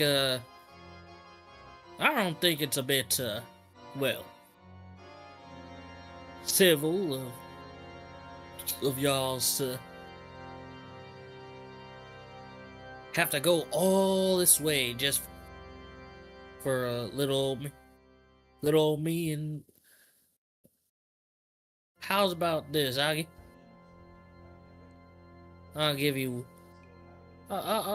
I'll double whatever Cartwrighting is intended to pay you. All my teachings should tell me that I should take the money. But this one's a bit personal. Besides, I think there's a lot more to gain from here by, making a different deal than whatever it is that you're offering. Because you see, I happened to overhear you a little bit back there. Apologies for snooping in, but let's just say that I've reached a particular conclusion, a new agreement. So here's the deal. What say that in the next couple of minutes, you stop whatever it is that you're doing here. Let the cattle go back to where they were from, or free into the wild, I don't know. Dealer's choice. Then, you hand me back the deed for my land, and then Well, in exchange for all of that, I will give you the following. He pulls out like a blank piece of paper as he's trying to like list off. He's pretending to read off a list, and he says, "You will receive." As he puts his finger like in the blank piece of paper, and he's as if he's checking off like checkboxes. You, will- yeah, it's literally the trade offer meme, where what's it called? And he says, "You will receive." Unbroken bones in your hands, unbroken bones in your ribs, unbroken bones in your jaw, and and the capacity to continue walking for the rest of your days.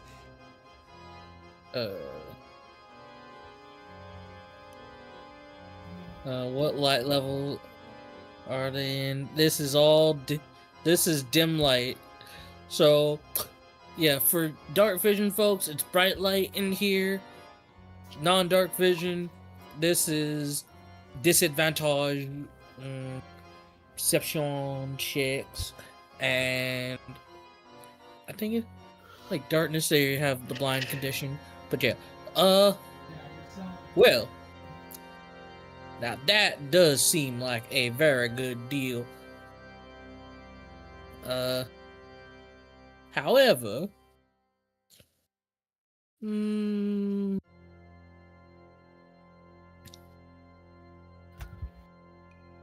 that seems stands to reason. It's about 3 of us, and there's about 2 of you, and about over 1,000 of us. Looks over to Belle in the corner, trying to stealth. Wait, yes, that much dark vision? Damn. Well, remember the entire area is partially illuminated, so he can't technically still see even far away. I mean, hey, don't mind me. I'm just a business partner here to elucidate on the trade offer of those unbroken ribs of yours. Right. Meet my business partner here. What he brings to the table is that he will make sure that your associates do not end with any missing limbs if you were to take this deal.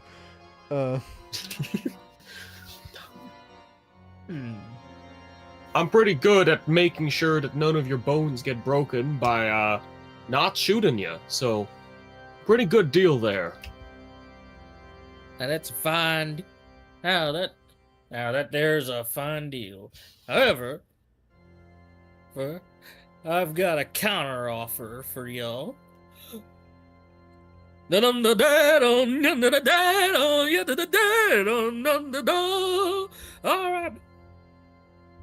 Alright, boys, time to vamoose. As I'd like y'all to roll initiative. What is your counter offer that you're going to break or they're going to deafen us with your singing? It ain't singing, it's yodeling, and yodeling is an art.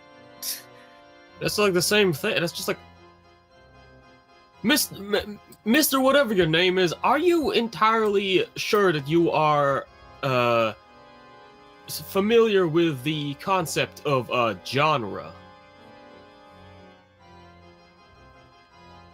I'm going to take a wild guess and say he isn't.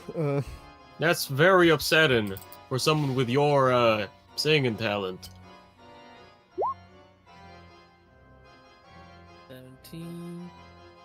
Also, let me just move Belle's token a little bit so I can like grab my fucking like raptors, because I can't see them right now. Freaking A. Let's see. Oh, I have control over the eagles. Yeah, that was from last session.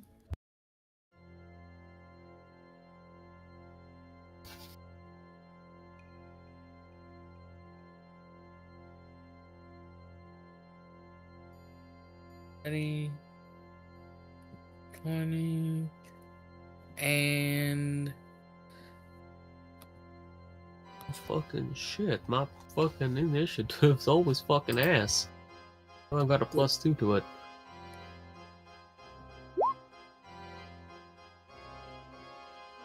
Like, I have a whole bunch of ways to improve, like, skill checks, but they all require failing it, and you can't really fail initiative. Is the whole cave dimly lit? Yes. Neat, no disadvantage on attacks. Just on perception check. Mm-hmm. And send it over. Alright, so going into different musics.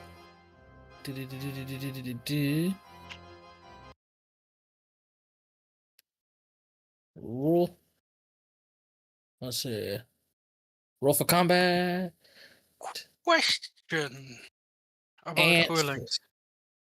If something has advantage on perception, lightly obscure does nothing, right? Because lightly obscure gives disadvantage to perception. It's a straight roll. Yeah, so it does nothing, right? That's correct. Alright. No, then I know how to do my turn.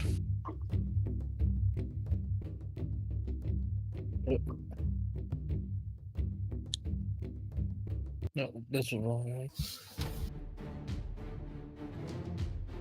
Alrighty, so top of the round, Doroteo, fitting enough. Yeah. Well, first of all, question, because I know I like flavor-wise use. I use the channel divinity thing to do the hard help for this extra set of eyes in the during the watch. Did I lose my channel divinity because of this, or? Nah. Okay. In that case, let me double check something.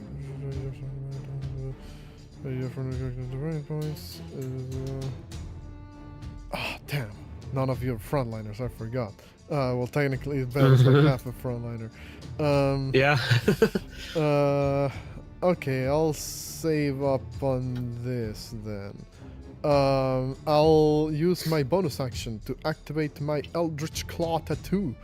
You will see as the golden lines across Doroteo's body begin to glow, emitting a faint, I guess, bioluminescent-like effect where, like, it seems like his nervous system is, like, lighting up, through his skin. And his arms get covered in, like, this spectral sort of, like, aura of sorts. That seemed to almost give the impression that his arms are growing in size. I'm activating as a bonus action the effects of the Eldritch Claw 2 to give myself the plus 1d6 force damage on unarmed strikes and a 15-foot range on my unarmed strikes. I am then going to use my action to activate my Channel Divinity, I guess. To pop my golden suit effect. Yeah. So I gain temporary hit points equal to twice my Paladin level. Effectively, Doroteo is now just like entirely made out of gold. That is 16 temporary hit points on me. I guess that's my movement. 5, 10, 15, 20, 25, 30. That is it for me. Is it a mistake to get right up in their face? Probably, but we'll see how it goes. I mean, you're farther away from the cows. I think that's probably good. So that's Also, it for Doroteo. Could you note down height differences between things? I mean, it's not that big of a rock. It's literally just like 10 feet up. Oh, so And, every this? incline is like 5 feet? Mm-hmm.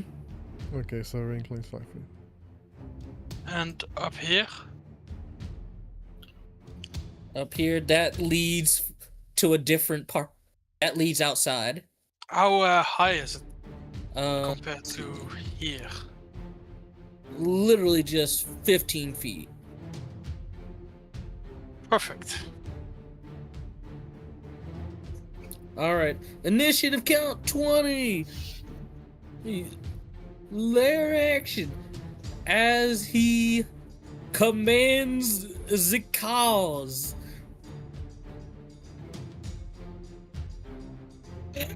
You gonna hate this. Why is there only like one big one? Just chilling.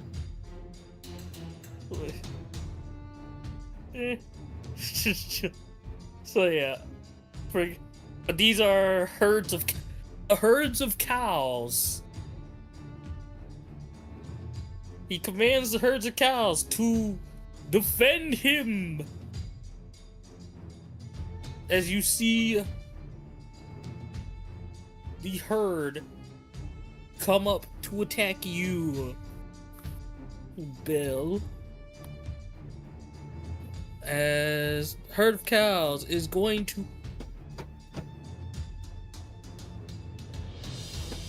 the herd of cows is going to make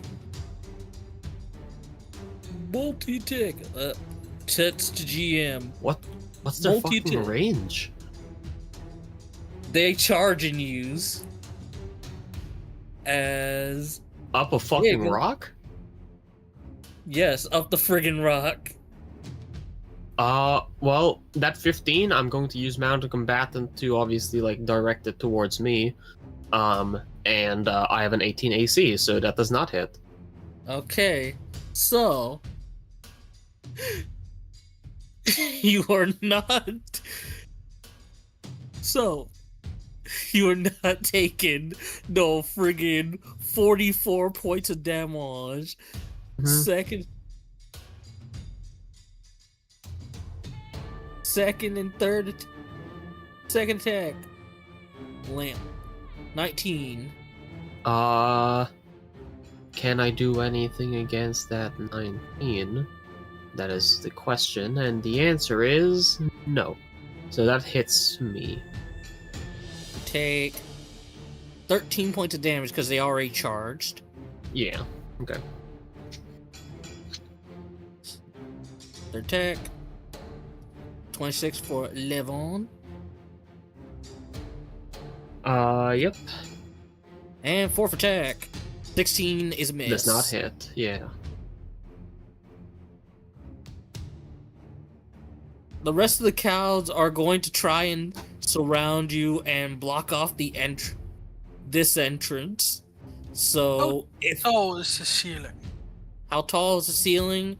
In the hallway, it's about 10 feet. In the cavern, it's 20 feet.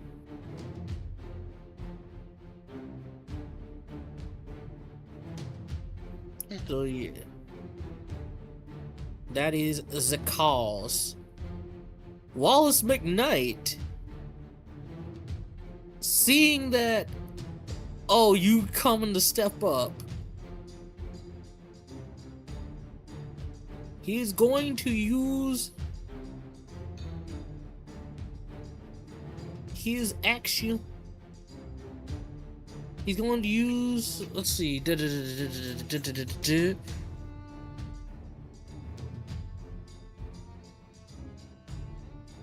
oh yeah.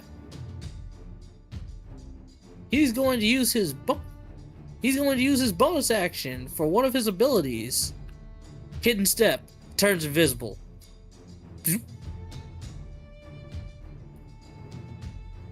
Nice. Very nice. And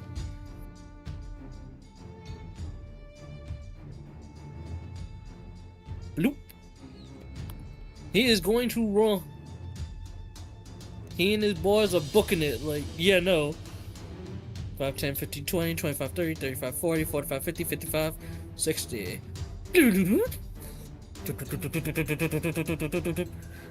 Did I hear roughly which direction he started running, or?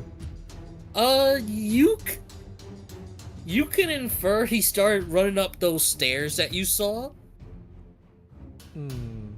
So there might be another way out.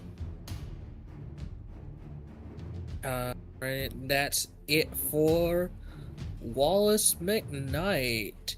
Chayton,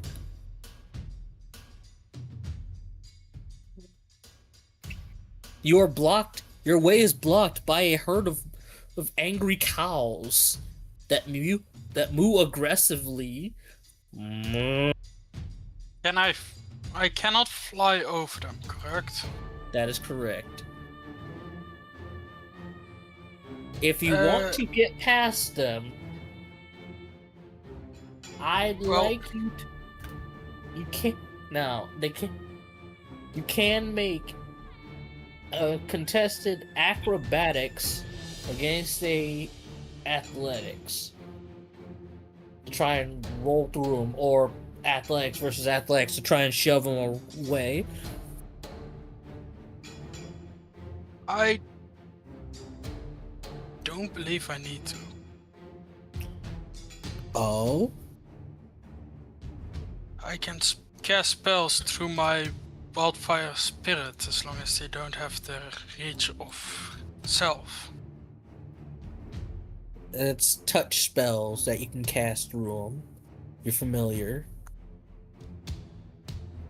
No, through my wildfire spirit. What? Oh yeah, you can see, because you share your vision. That's right. Yeah. So, Okay. my the one dude flew away, correct? Yeah, one dude ran away. He went invisible and just booked it. Let's see real quick. My wildfire spirit will fly 30 feet diagonally so that he's at the top of the wall so that no bulls can rush at him. Mm-hmm. And let's see. He went invisible, so I can better go after him later. I will attack dude on the bottom first and just see when he goes down with Scorching Ray. Alrighty. Let me Ballinger. see. Scorching Ray. For every level above, I can put an additional ray. So let's do that at 4th level. And just shoot people from down to up until... Well, shoot one, and if he goes down, then go further up and up. Alrighty. I will have Scorching Ray. Where are you? Yeah. 1, 2, 3. Oh, Jesus. 5. 16 hit. Right. 16 hits. So Let's see. one 3 misses. rays and +2, yes. Alright, so first one is this. And let's see, So because I believe, or is it only with healing spells? I believe I can reroll once. 18. Oh no, fire spells once are counted as 2 instead, so that's +2 damage. Okay, so that's What 19 first points of one? damage. Still Then alive. Second, 6, 7, 8, 9, 10. Still alive. third. Knocking them down if able, but if not, This Too bad. guy's still standing. and then fourth. Now he's bloody. Damn. Yeah, these guys ain't no joke. These some tough customers. And let's see. Can't do that. That's all action.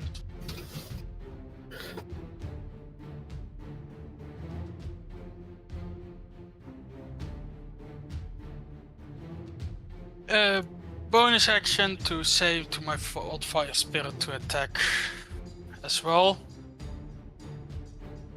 So against the same guy. 16 hits. 4 points of fire damage. 4 damage.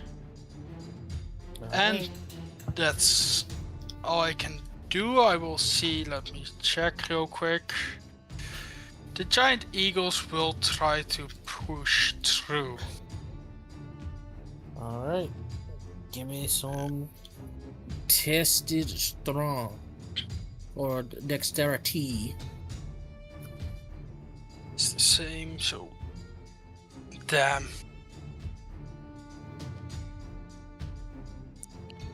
Yeah, no, these cows just bully you. Like, yeah, no.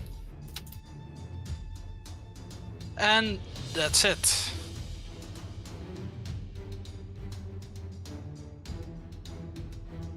End of turn.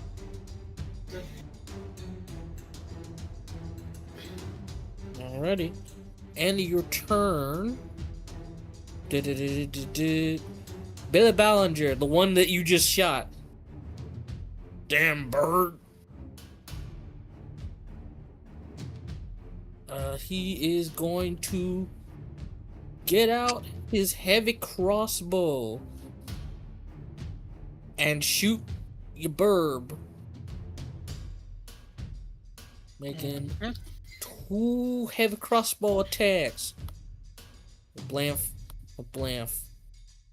Both hit. A blamf. 17 points piercing. What do you mean 17 points of pierce? What the fuck? What kind of fucking crossbow is that? It's a fucking shotgun. Yeah. He's probably And yeah, he's probably has like a brute ability or whatever where he gets like another damage die. yeah, basically. Yeah, and second attack. Second attack, 16 points of damage.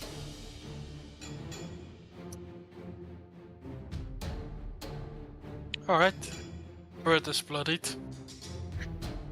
And starts bustling up towards you, Doroteo. Come on, if you're that tough of customers, then certainly you are ready to, start swinging. Not your boss though. He seems to be quite too busy leaving you behind. Don't worry, Billy, I got him. As you see this guy pull out a warhammer. No, not a war. A sledgehammer. Yeah, pulls out a sledgehammer, and gets ready to attack. And got Should pack we- tactics, should so we advantage. So you know how to use that? Blam, 17 to hit. Yeah, it hits. Blam, 15 to hit. That misses. You take 16 points of damage, and you are pushed 10 feet. I Straight away. get. It actually absorbs in its entirety by my temporary hit points. So yeah, he moved 5. Okay, so 15, 20, 25, putting the pressure on you. As he's toying. Oh, actually, hold on. Because of the effect of a golden suit, he would have had disadvantage on that one, not that it mattered because it missed anyway, but he will still continue to have disadvantage. What's it called? I guess it's Okay, first- so first Oh no, one it's straight under roll. next attack before the start of the next turn. Okay, so never mind. Damn. Well, it is what it is. All right, next one. Nick Ballinger. Gonna move. Actually, no. He gonna make 2 shots. One against you, Doroteo, and one against the burb. If he doesn't want to get shot by burb. That looked like it hurt. So- I don't blame him. First one at advantage against you because pack tactics. 14's a miss. Yep. Seconds at the burb. 21. It's Burb takes 17 points of damage. Down. Damn. Alrighty. That's he's toying. Bell, you are surrounded by herds of cows. Hold on. Does moving through them count as difficult terrain? Yes. Okay. In that case, Bell is going to... Alright, Lev, you know the deal. Don't let any varmint get away. As I'm going to use my bonus action to use Tactical Retreat in order to move them. So that is 40 feet. Okay, And then- so you leave the range of 2 of the herds. Yes. And then I can move further like that, and this doesn't provoke opportunity attacks. And then I'm gonna have Lev move a further 60 feet over here, as Bell is going to make him ride, and perfect. So how high up is the ceiling? Ceiling's 20 feet up. Ceiling's 20 feet up? Perfect, because my cannon has a 120-foot range. I'm going to cave in this area by firing my cannon. Alright. And thanks to Cannoneer, now, my attacks with cannons deal double damage against objects and structures. So, let's do this. That hits That is a 19. stone. Yep. So it deals double that to the ceiling of that area. So, I got to get the 46. default assets. I gotta get the default assets. Rock. Mhm. Hold up. Ain't no one leaving out here without any actual justice.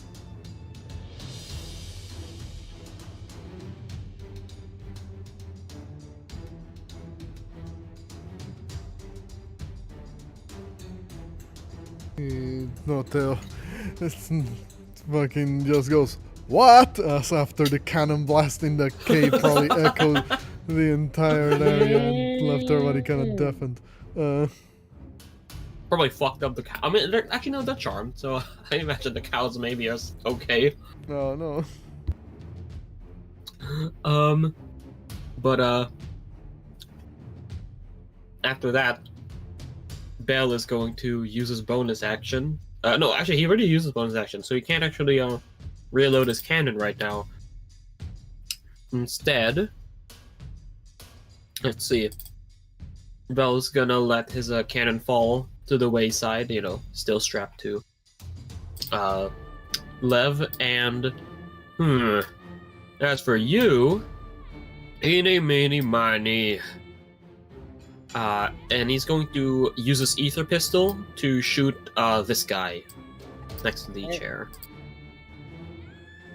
Let me see if that's at disadvantage, if it's like long range. Yeah, I think this is a disadvantage. Yeah, it would be. But yeah, so ether pistol.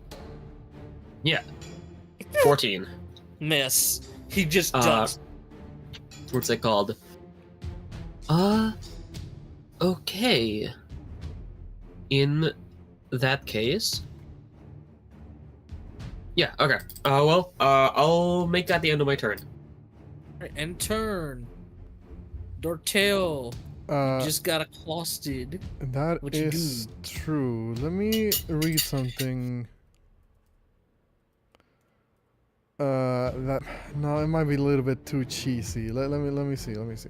There's nothing that's too cheesy for me. No. Well, cheesy in the sense of like game mechanic cheese. Not exactly like cheesy in like the movie trope type of way. Because I'm reading the Eldritch Claw Tattoo here at the moment, and it does say Yeah, so bonus action empowered to 2 for 1 minute. Variation, each of your melee attacks with a weapon or unarmed strike can reach a target up to 15 feet away from you. Does that mean I can interact with things 15 feet away from me, or not? It means your attack has 15-foot range. Okay. Unfortunately. I was gonna be... So, Yeah, it was gonna be funny, because I was gonna grapple this guy and then keep him 15 feet away from me at all points so he can't move closer. What's it called? But yeah, no, I guess that's not exactly how it works. So I guess instead, what Doroteo is gonna do, so he's gonna move 5, 10, 15, 20. Let me see, am I now within... Damn, bro. Okay, well, no. I thought that was gonna get me in range. Never mind. I wouldn't have moved that. What's it called? I guess at the very least I'll move like right here to the side. And then, who's the guy that's looking the worst out of him? The one that got hit by the scorching ray. yeah. Is that the one directly like? Oh, that's this one. Yeah. All right.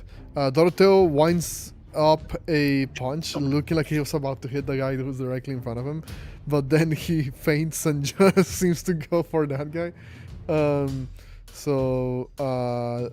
Before that, however, bonus action.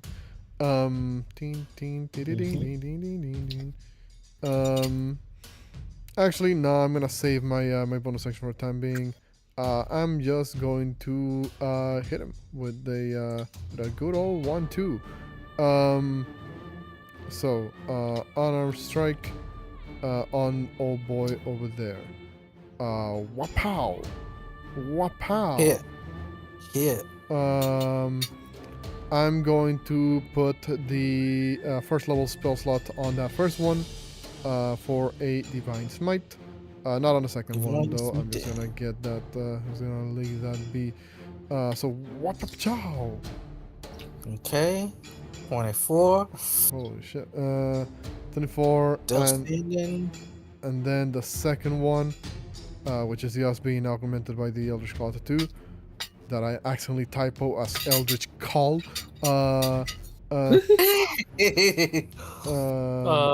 Second one gets wow. Holy crap. I rolled max damage on both of those honor strikes. Okay. So basically the Doroteo moves over to the side, does the feint. The fist extends itself with like this aura that goes around old boy. Basically strikes this one on the gut done with the first one. And then with the second one, it's kind of like an overhead attack that just kind of like slams him into the ground. Actually, no, just to make it more thematically funny, the second one pushes him back further and basically sits him down on the chair that he just got off. What's it called? Actually, no. Yeah, let's put him back in the same spot because 50 feet away. Puts him down on the chair, like the hat kind of falls over his eyes, and he just looks like he's like taking a nap. Doroteo will do this and then say, I don't have enough time to deal with you lackeys. I just want your boss. But if you're going to make this difficult for me, I might as well get as much fun from this as I can. Don't worry though, after this we're done with this, I will make sure to ruffle through your pockets and take whatever you have. And then as my bonus action, I'm going to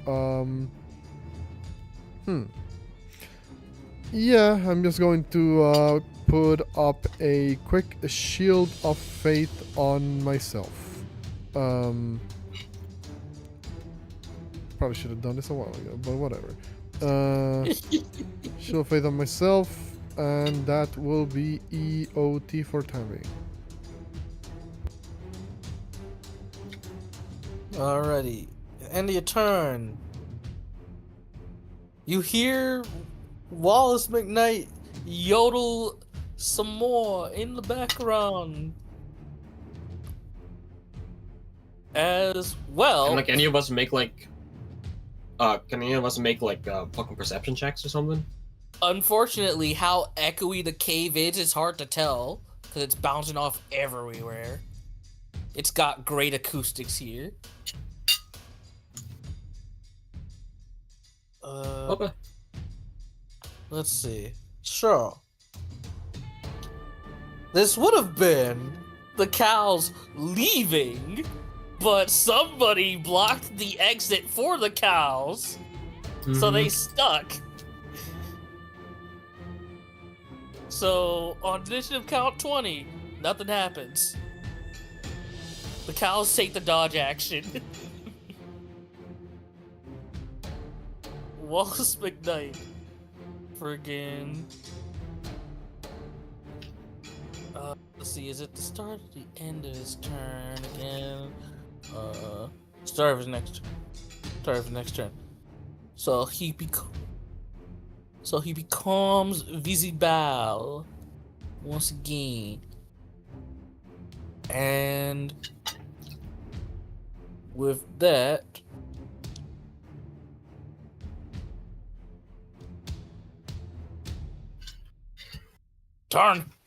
Tarnation. Tarnation seems like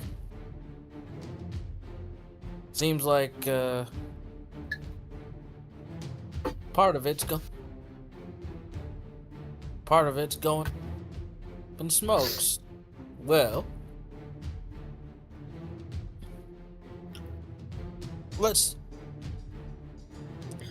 we need to clear some of this rubble out. Not anyway. So Pulls out the sun here's the shenaniganry. So let's see, he can throw this up to 60. Let's see, how's the range of this? Turn or disappear. Turn order. Come back. There we go. So let's see, he can move 5, 10, 15, 20, 25, 30. Let's see. 30. And dang, not within range. So yeah, you see. Alright, so you see him turn back visible. As he's gotten a good bit up the stairs.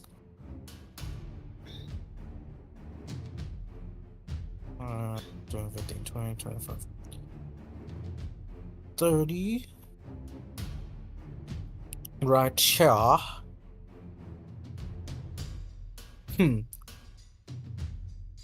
Okay. So, what Wallace McKnight can do as bonus action. Let's see, within 60 feet. Provide the balance.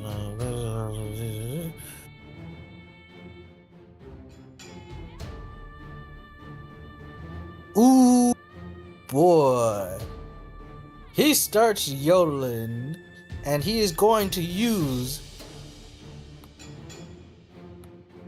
his Ballad of Lament.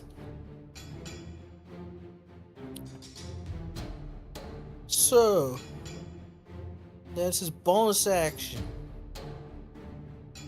His action. What? Who's he using it on? Let's see, sir. A hostile creature there. What's the starve? A hostile creature that starts his turn within 60 feet. Until the start of his next turn. Okay, gotcha. Yeah. Basically, if it starts his turn, you're within 60 feet of him, you gotta make the wisdom save. So, it's set up, Naganry. His action. He is going to use one of his innate spells. Cast Find Steed as an action.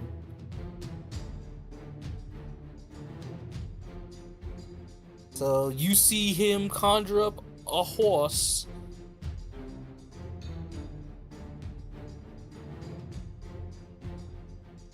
As he's getting ready to ride on out of here.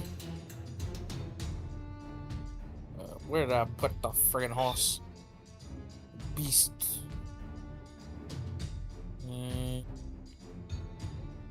Right. Riding horse.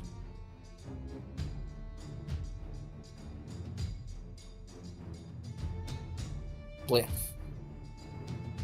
Alrighty. That is his turn. Wait, casting time 10 minutes. For It's- on his stat block, it's an action. Yeah. Okay.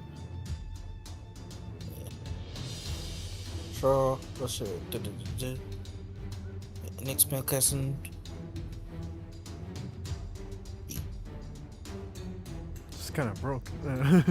I want that. Whatever he's having. So yeah, that's Wallace's turn. Chayton, you're still your vision was cut off, and there are still these cows being assholes. Yes, Chayton moves to here, and let's see if my giant eagles can get me through it.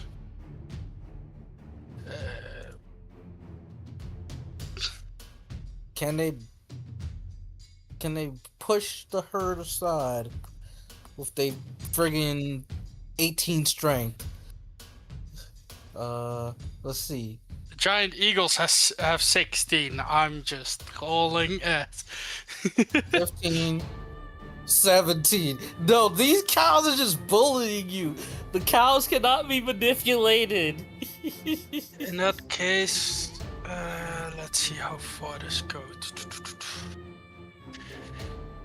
Within 30 feet, can I do this without harming the cows? I can. I will summon my wildfire spirit right there.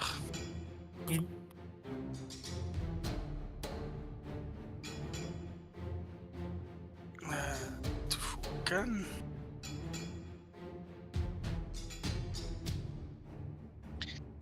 And then it will. Let's see. That's an action. How harmed is everyone looking? No one's really gotten hurt yet. Alright, in that case, fly 60 feet closer. And now let's see how much range I have on this. 100.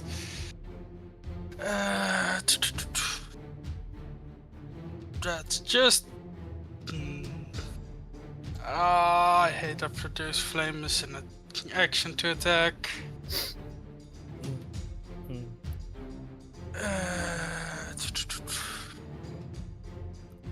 Well, if no one is hurt, that's all I could do. My wild spirit is 20 feet in the air. Billy Ballinger, friggin' conscious. Jim Ballinger. The hell? You messed up my brother. I'm gonna kick your ass. You can certainly try. Okay. Warhammer. I said Warhammer. Is not posting. If there's a bajillion Warhammers attacks, I'm gonna be salty. Yeah, it's not showing up on my end either. Not on mine. Okay, so I'ma just roll the attack manually. So D20 plus 5.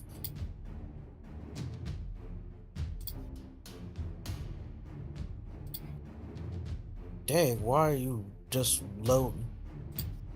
You're loading slow. Roll 20. You're being a dunce. Okay, first one came out 11. That's a miss. Second one 14. That's a miss. Ah!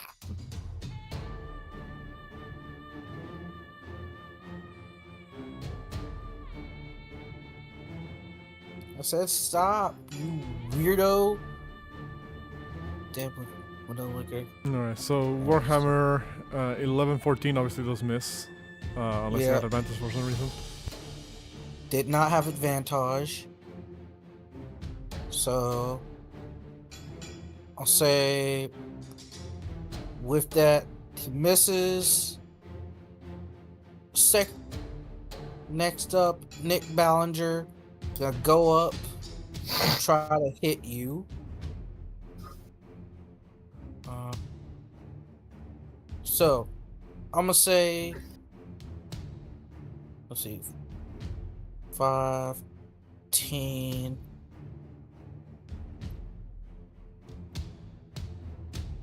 15, 20. First one's a 16. Because he had advantage from pack tactics. 16 will just miss actually because of my Shield of Fate. Alrighty. Hey. Second attack. Ugh. Why are you being so rude? Well, 20. Be nice to us.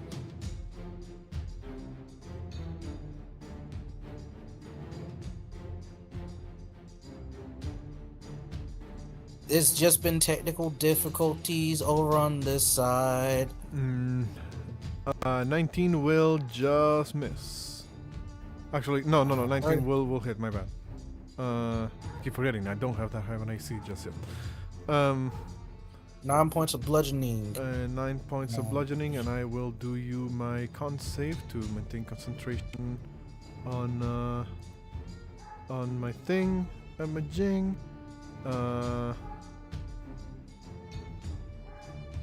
There we go. Be fine. That is already adding the charisma because of the aura. And you get pushed. You get pushed 10 feet. Ah!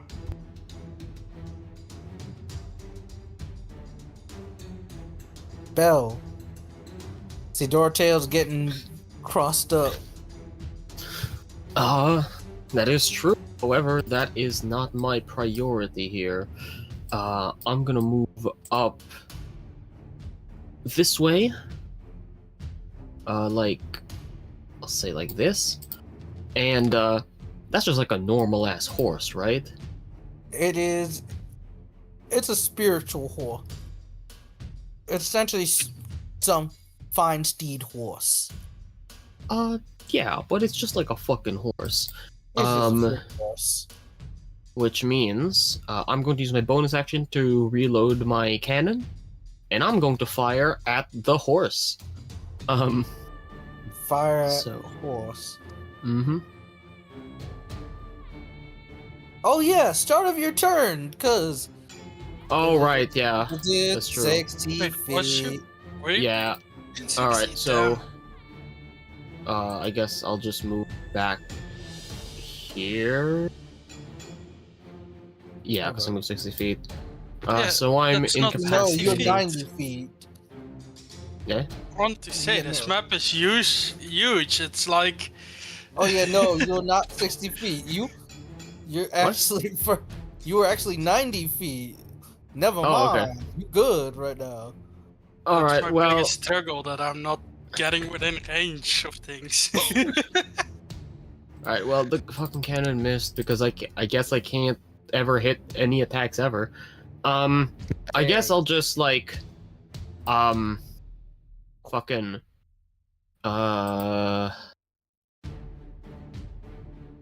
Use my ether pistol to try to shoot the horse, I guess.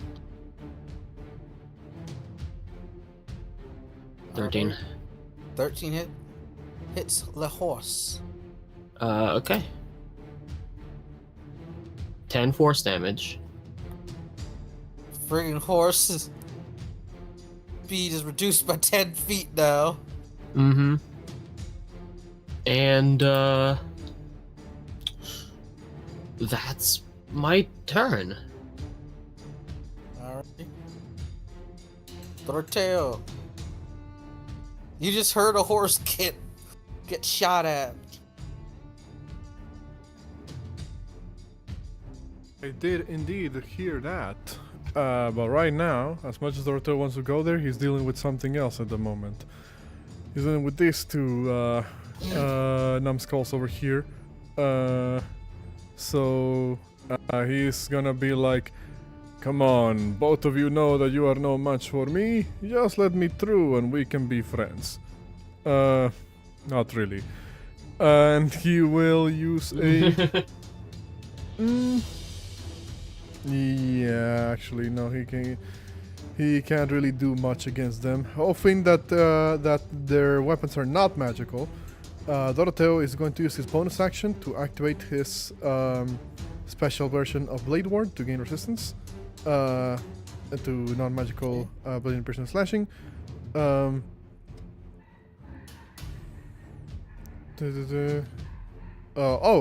wait, hold on. Is that? I thought it was non-magical. Yeah, it's just in general. Holy shit. Yeah. Why is Blade Ward better than fucking Stone Skin? Blade Ward. It's because it lasts a round. I guess. What's it Yeah. called? I think Blade Ward did get buffed as well, like in 2024, so I'm not sure. Well, whatever the case may be. Bonus action Yeah. Blade Ward. And then I keep forgetting which one is the last one I hit. Last one you hit was Jim Ballinger, the dude. This dude right here. That guy? Yeah. Stone Skin's not a good fault in general too. Okay, yeah. That's better. That's way better. Holy shit. But yeah, in that case, aiming at that guy again. Wakaw. Hit. Yeah, I don't need to get close to you. I'm going to use my one of those attacks for a second level Divine Smite. So the first one is gonna hit with the ha ha ha ha. Hold on. Don't. Ha ha ha. Dang. He's now bloody. So that's the first one, and then the second one, which I'm not gonna put a Divine Smite on this one. Doroteo basically uses the first strike to kind of knock him off balance, going low for like around his thigh, and then the second one gets to be an uppercut up the jaw. Still alive, but barely. Damn, these guys are kind of tough. Okay, I guess. Almost as if they are tough bosses. Catch me if you can. Dang, I I'm hate on my, the name so I'm on my way to your boss. 5. Thank you for pushing me away 10 feet, by the way. 5, Damn it. 10, 15, 20, 25, 30. There we go. You see Wallace getting ready to mount his horse? Wallace! Come back here, Wallace! I'll chase you to the ends of the earth! Oh, Lord. Crap. Damn it. Just sees this buff ass fucking like Genasi with glowing fists walking up the stairs. Alrighty. So, that's it for Doroteo. Alrighty. Start. Initiative count 20. He goes back to he orders the cows to defend him. So. This is going to be stupid. And this is going to hurt. Technically, defending him doesn't mean attacking us. Basically, it does for the purposes of this freaking attack. So, friggin' cows. This herd over here is going to charge you. Is going to charge. That's as far as they can. Hold up, actually, let me look at the herd of cows stat block again. No, that's not as far as they can go with a dash. but still. Herd of cows will get your Rachi and get in your space.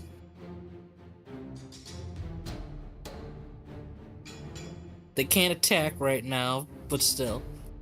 These herd of cows having enough dealt with enough of the shenaniganry of the eagles. They're just gonna beat them up. So 4 gore attacks. Blamf, blamf, blamf, blamf. Only the 20 and a 13 hit. So they take 9 points of piercing and 16 points of piercing. 'cause Which they did one? not charge. The first one, Rotha. Which one? The one on the right. Yeah. That one. Yo, minus, what is it? 27, 25 damage. Mm-hmm. 1 HP and a 3. 1 HP in a friggin' dream. Yeah, these cows and these this herd of these 3 herds over here are just booking it upstairs. 4 and dash 40. 80 feet over here.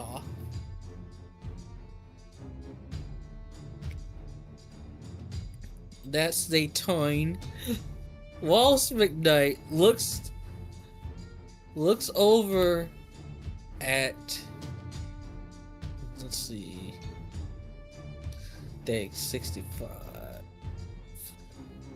55.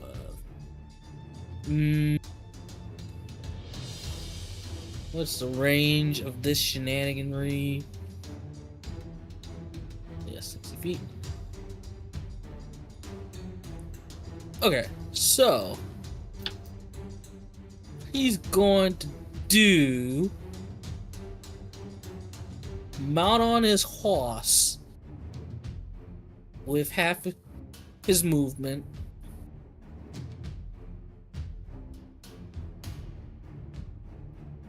So now he's technically within 6 feet. And alright, so now he's within range. Looks down at you, Bell, and he'll say, What's the matter? What's the matter there? What's the matter there, cowpoke? You trying to shoot me, but you can't hit the broadside of a damn barn. You cast vicious don't worry, sir. I'm just trying to shoot you without looking at your hideous face. Your wisdom save. It's not even at the right level, you friggin' bum. Yeah. My wisdom's not even that bad. I'm just, like, rolling really fucking shit. So you take... Not the GM. You take 4 points of psychic damage. Right. And bonus action, he's going to continue singing his Song of Lament as he's getting he does not want his horse getting even more hurt. Can you post that again? Song of Lament, bonus action. Friday. Thanks. Yeah.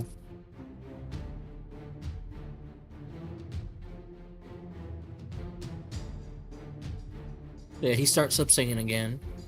This is Toin. Chayton. Your eagles are being harassed by cows.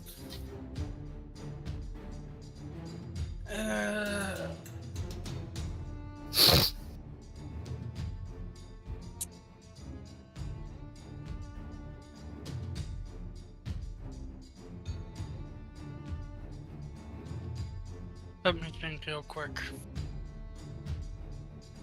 What am I gonna do? Uh,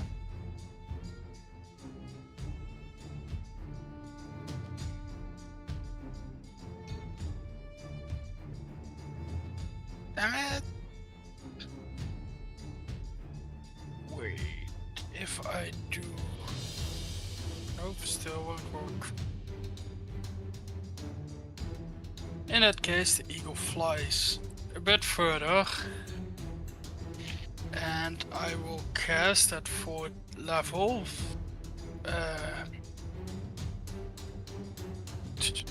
Scorching Ray again. First, on the horse. Is it? On the horse. Hit. Horse is down. It poofs. Yes. Now, Then Wallace has to make us. Wallace gotta make a strength save. Wouldn't it be Dex?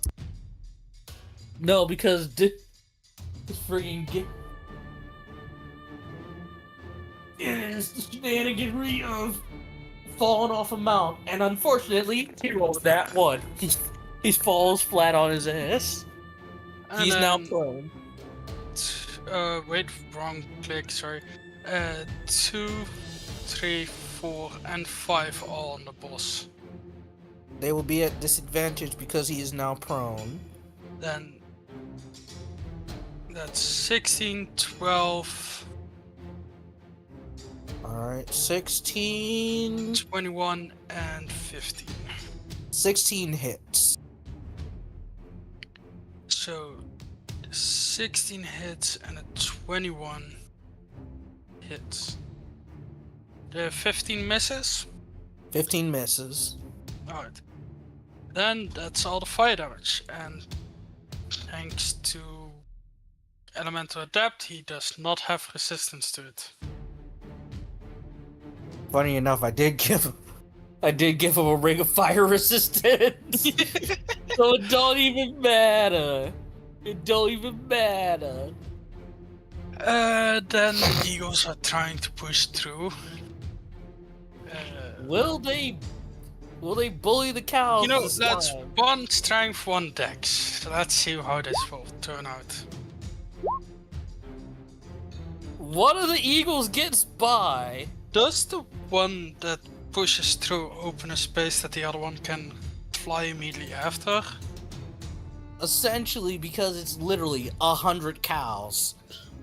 One of them managed to slip through, and then the rest just bully the other one. Alright, then let's see how much movement I need to spend. That's just too far. Need to back up to here and then 20 feet in the air. Then I will use one reaction for all researchers to regain 1 wild shape. Nice. And then end of turn, I believe, because you cannot. Yeah, end of turn. Alright, Eyota. They're like, oh crap! And then seeing the bird pop back, and then seeing Doroteo running after the boss, they're like, what do we do? So Jim Ballinger is going to rush after Doroteo. In 2025.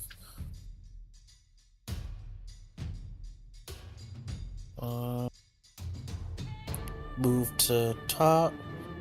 Move to front. Let's see. Alright, so he gets to right there. He's going to try and grapple you. You Doroteo.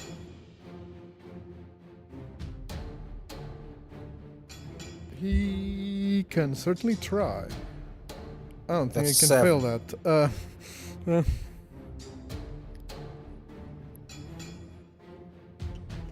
He tries to grab you, but you slip out of his fingers. That's his toin. I'll push him down Nick the stairs. Nick Ballinger, like, oh crap, and then seeing Bell, crap. He's gonna try and make 2 attacks at advantage. The pack tactics. I guess the cows do count as his pack. Yeah, they are his allies, right? So, blamf. That's Yep. crit. Yeah, first attack, 10 points of piercing. Second attack, 27. It's for a Okay. total of 37 points of piercing. Jesus. Yep, I am on 13 hit points. Oof. Yes, he's the toin. We're safe, right? I mean, you up in the air till they realize, oh wait, you're behind them. No, we're safe for Bell, right? Or doesn't it work because he's prone or whatever? It's within, since he's within 60 feet. Yeah, I don't know if full cover counts or whatever. So, Bell, Yeah. he's making wisdom save. Yeah.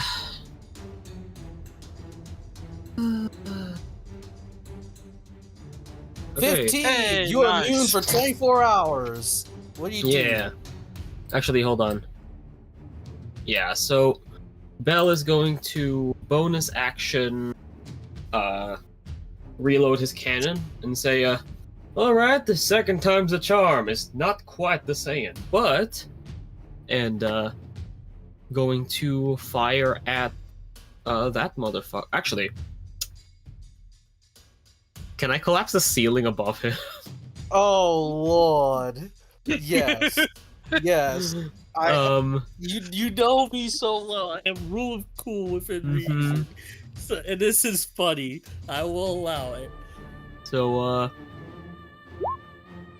that is a That is- 20. Even with disadvantage, that still hits. Yep. Because you got hit with vicious mockeries. So I'm So, going to 20. actually see if I can use Savage Attacker to roll higher. I cannot roll higher, so that is a 21 doubled, so that's 42 on the ceiling. Okay. This is a 20-foot high ceiling. So, he's got to make a dex save real quick. Or else he's getting hit with a bunch of rocks. However, he is proficient in dex saves. So I'm saying this is a DC... say it's a DC 15. Just to be fair. It's even road.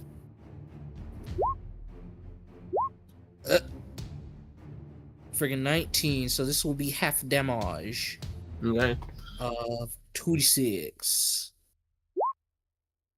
So 3 points of damage as rocks fall on top of him. Okay. Ah! Slippery bastard. But I guess, from what I've heard from my benefactor, Doroteo, I suppose you always were one, weren't you? Oh well, it's not like I'm trying to get the kill on you. I'm just trying to break your bones as per our agreement. Is going to use okay, so going to end the turn here, and I'm going to have Lev go up here, and they have 40, 50, 60, 30 feet of movement, so they can actually scramble up the 15 feet successfully. Okay. So I'll do that, and in the meantime, I will ask because obviously we're not trying to hurt the cows or anything, but like Marijn, do you have like any idea of what you want the raptors to do? No,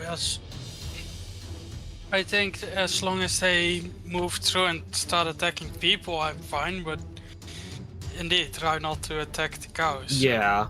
If you don't think that they can survive the attacks, maybe just let them stand back. I mean, I can just make them disengage and make them move, so I can do that. Because they have 40 feet of movement, so...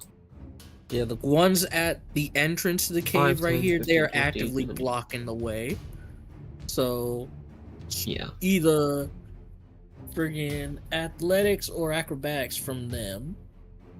Okay, so I'll have one of them like stand here for a while. The other one is going to make that athletics or acrobatics. I'll do acrobatics. That's the GM. I fucking hate these toggles. Okay, so but that's a 12 that is on a your 12. end. Yeah. Herd of cows. Dang, these cows are like, nope. Okay. They just body block. I'm like, no, get back here. You Fucking bum. hate these stupid toggles. Okay. Well, in that case, that's fine. And turn. Alright. Doroteo. What you got? You see rocks fall on top of man's. Well, sorry, there's a bit of a noise over here.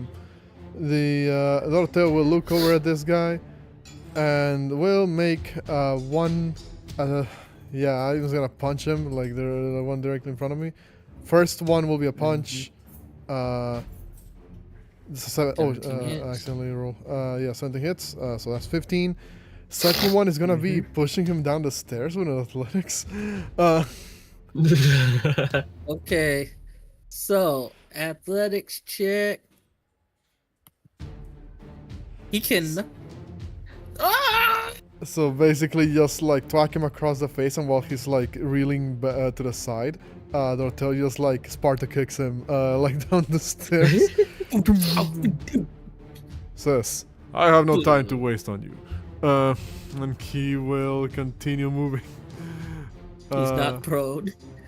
As he's shoved 20. down the stairs. Oh, hold on, I accidentally moved the way I wasn't intending to. Let me redo that movement real quick. I was at the top of the stairs. 5, 10, 20, 25, 30, I guess. Right here. I'm getting closer, he says. Crap. That'll be my turn. Alrighty. At the end of your time, he's looking around, seeing that, oh boy. Yeah, these. Oh, wait. I just remembered. You were 55 feet away from him. Make me a wisdom save. Ah, that is true. Hold on, I'll do you one of these. You are 15. immune for 24 hours, so Hey. doesn't even matter. Well, let's go. Okay, so.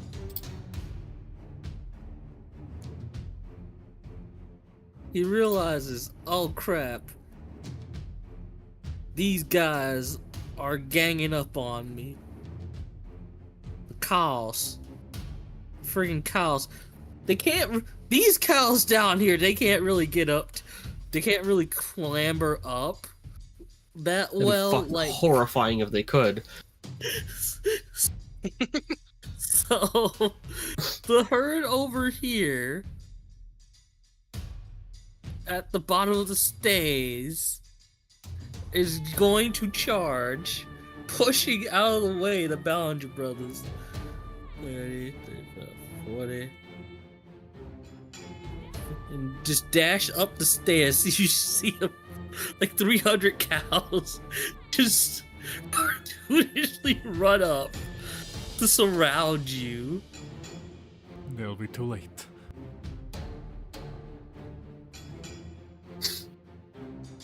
At least the brawlers have now a harder time getting to you. Yeah, because they just been stumbling and bumbling right now. Wallace, half his movement stand up. Sees the dinosaurs. Sees the dude with cannon. Sees Doroteo.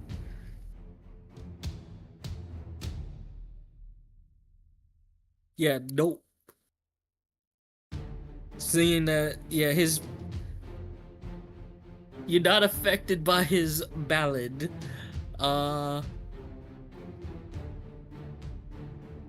He's gonna use hidden step to turn invisible again. Like, ah! You know, I should probably start learning how to fight with my eyes closed. GM layer. Doop. As he is going to dash away and off the map. Can we hear him? Bell can, cause of how close he was. Like, Also, shoutouts to our mod in the chat, Wee Woo, with 300 cows. 300 cows under your command, with only one going mine. get out of this cave with his life. Make it back alive to our pasture. Get out alive to our pasture. Oh, so yeah. A cave. It's bursting with cows.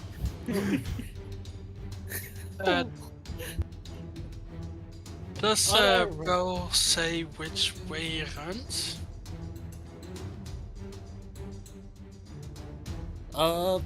Bell, you would hear the sound of a minecart activating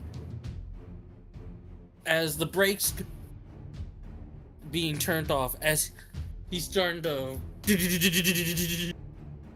get away down some tracks. But what way? Because this is blocked off. Remember, this is a mine shaft. This was an abandoned mine shaft. So there's mine carts, and you saw mine carts near the entrance. So there might be a mine shaft in another way out.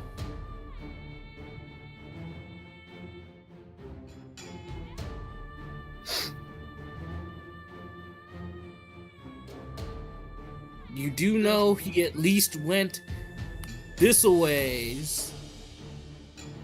Which way? Okay. He went this a ways. Wait, so there's like a fucking passage there, or? Yeah, it's a passage Okay. and a mine track. Alright, so the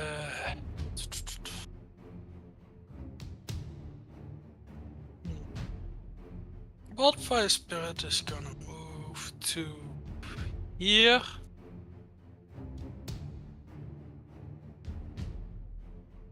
Then I'm gonna use the Wildfire Spirit to use Healing Word on Bell. Yeah. Yay. Please, Healing Word. Thank you. Damn, I'm rolling bad. Is the 8 included? Yes, Okay. Yes. Thought so. that's 17 healing. And then the eagle goes. Let's measure this out real quick. 60, that's there. Move to here. Then with my action I will attack the one below with produce flames. Okay.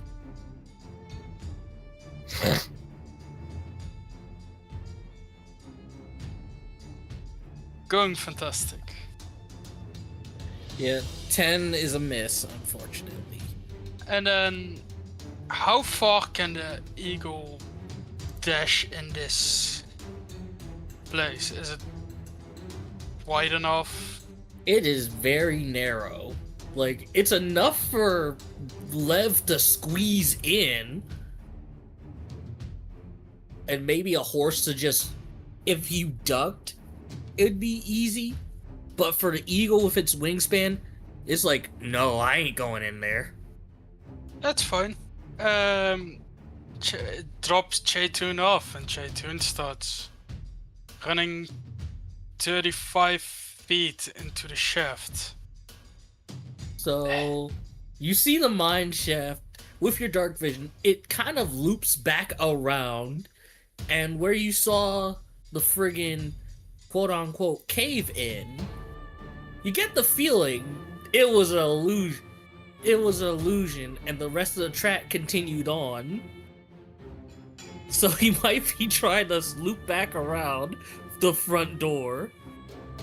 You mean to here? Yeah.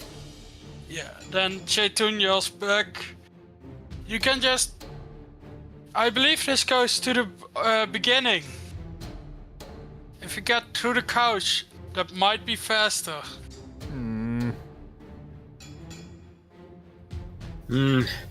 Might be faster. But those cows seem a little bit difficult. See, I don't normally do this, but if y'all's hop on, I might be able to get us there quick and fast. We can certainly try. Well, I have an idea, but it might not work entirely. So yours may be better. Go ahead without me. I will try to follow this track around. Very well. So, whatever 35 feet is in this track, move me along which way he was, Jay. So, okay. Because the friggin' way the shenaniganry was, 5 to... I'll say within there, 35, there's another minecart. And because of that, the minecart immediately... If you use Nijram interaction to pull the handbrake, the minecart immediately travels 60 feet. This is a one-person cart? It is a 2-person cart. It fits 2 medium creatures or 4 small-sized creatures. In that case, Chayton tries to yell back. There's a 2-person minecart here. Your choice. Doroteo? I'm pretty big, so I don't know. And I'm pretty small. So I don't know. I mean, hey, you know, it's about how you use it, after all. Anyway. I hate you so much. I hate you so much. Fucking damn it. God dang it. Right, alright, I'll get there in a moment. Alright, then. I will, however, let my eagle, which I believe should still be here somewhere. I don't have any vision here. Let me place down a second cheat. I don't have vision with that Chayton. Damn it. Hold on. I'll give... Oh yeah, because it's your eagle familiar. I forgot. Give him vision. So, neat. So yeah, your eagle can see. Yes, he will fly to here. I'll say for the purposes of this, since you can see the minecart, you would see coming down the track. I'll take him off of the GM layer. But technically, he's still invisible. I mean, I presume the minecart takes 1 or 2 turns to arrive, right? With 60 feet only. Yeah. So not yet. He'd come. So at the start of his next turn, he'll appear there. Yeah.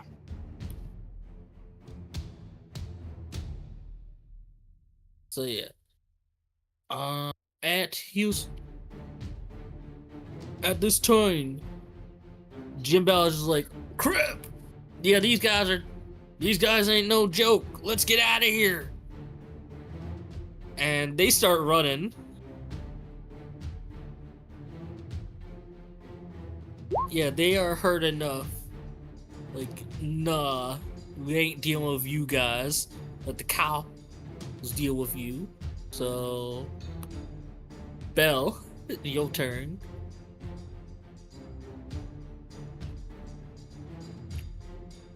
Okay. Fuck, I guess there's not really that much ability for me to pick Doroteo up, but I guess they do have the mine cards. So that's alright. So Belle is going to use a bonus action to wreathe himself in flames. Once again, calling on the power of the rider. Which means that now Lev has 120 feet. Oh wait, no, that's not right. I thought a Charlotte Stride doubles it. It's not true. Has an 80 feet speed, and Belle is going to use his what's it called?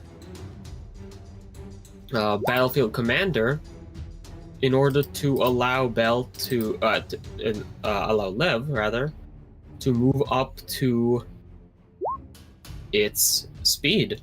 So I don't know how long this minecart is, like this minecart track is, but after I move like 20 feet here, that is going to be a total of 140 feet in one turn.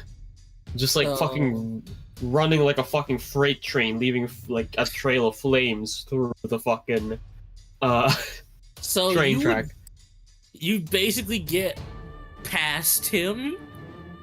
Well, you bump into him, so. And when I bump into him, I'm gonna have Lev do this. Pounce. Attempt to hit him with a claw attack. Let's see if it works. That doesn't work. But that's okay. Where the fuck am I?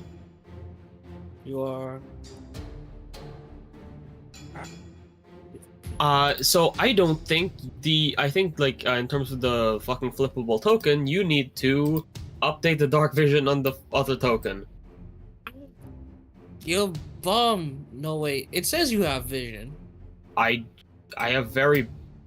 Hold on.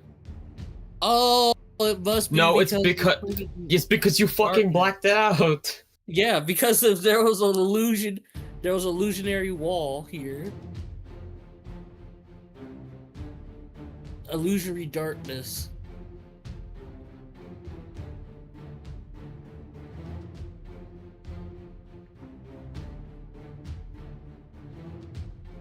So, yeah. Yeah. Can you see now? What's it called? Yes, I can. Ha ha ha. So yeah, misses with the claw, but what's it called? Technically, that's where he would be at the start of his next turn. So basically, back there was like, oh, where you guys would have caught up with each other. Mm-hmm. Do I have enough movement to like move in front of him to like block him? With how narrow the track is, no. Okay. Can I leap on top of him? Yeah. Yeah, I'm doing that. So with that, I'm going to use my action surge. Oh lord. And just kind of yell, "Hey, leaving the party so soon?" Sorry, you got a meeting with Mr. Vengeance? As fires cannon at him. 29 hits. And let me see if Savage Attacker can let me have a higher one. Nope. So that is 25 piercing on him. He is bloodied. See, I told you that I'd be breaking your bones. You should have taken the deal. We wouldn't have done so. As that's the end of my turn. Ready. Doroteo. Well, my Roll20 actually glitched, and now it has like the loading image The thing. loading thing? Yeah, me too. Yeah, Me too, so yeah. I'll see what I can do about that in a moment. But like, Doroteo will do as he said. He just looks. It's a tumbleweed. Yeah, tumbleweed. Let's do as he said. 5, 10, 15, 20, 25, 30. Dash all the way into the opening. Hop on the minecart and get ready to set sail. Alright, object interaction. Y'all pull the handbrake. Y'all's careening down. And you see a bright light. Are y'all's... You're thinking, wait, are we at the entrance that quick? You just see Bell and Lev in the middle. Well, no. Cows don't do anything. Start of his turn, because of the extra weight, you actually get to the entrance. With how heavy all three of you are, it's careening faster than it was expected towards the entrance. I need all three of y'all to make dexterity saving throws or fall or come careening into the wall. Can we Actually, no, not you. I'm talking about Lev, Bell, and the friggin' dude. Okay. Uh-oh. God damn. I'm not allowed to fucking roll well in these fucking sessions. God damn. At least at the very least I can't fall off my fucking my girl. But you are going to careen into the wall.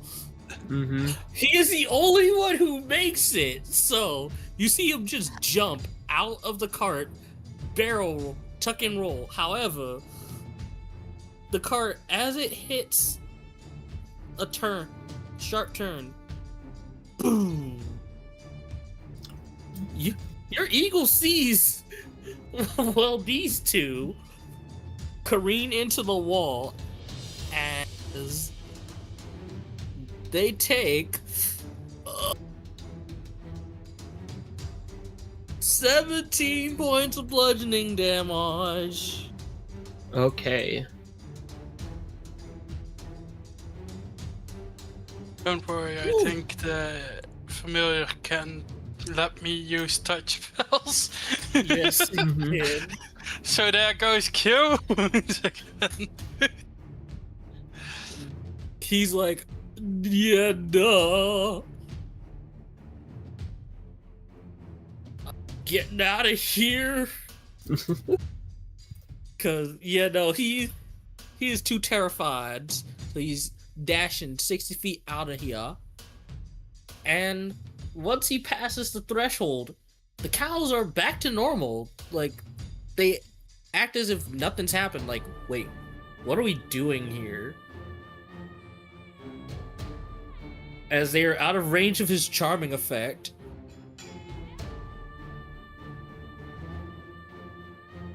So, yeah. Chayton would be the only one who would notice this because of the familiar. The cows just start meandering out of the cave. As I'll take y'all's out of initiative as everybody just meets up back at the entrance. We can at the very least Couldn't corner we him, just- right? Yeah, couldn't we just Yes. chase him? Like, my That's animals what I'm will getting guide- to. That's Alright, what well, I'm getting to. We get into the chase scene again. So yeah, My we got animals Chayton. can guide those bulls out of here. Cows. Yeah, so I'll take y'all's to a different plains map. Let's see.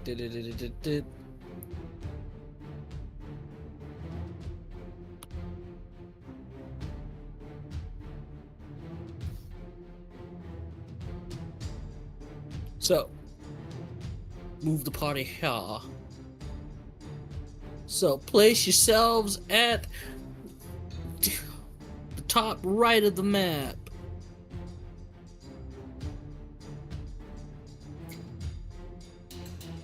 I like to imagine that Chayton and Doroteo are still riding the train cart all the way through the exit. Yeah, you ride out all the way to the exit, and then it was like you see them running away.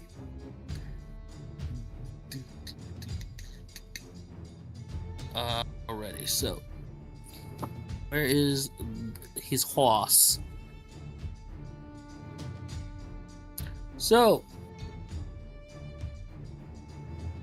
he is about. He has a 30 feet head start, running away. And he is just booking it on his horse, like, you know, let's get the frig out of Dodge. Wait, where did he get that horse from? Summon, find steed. Damn. I need to shoot another horse! Yes, you see he's put on his hat of disguise, and now he is in his Lawrence Odell disguise.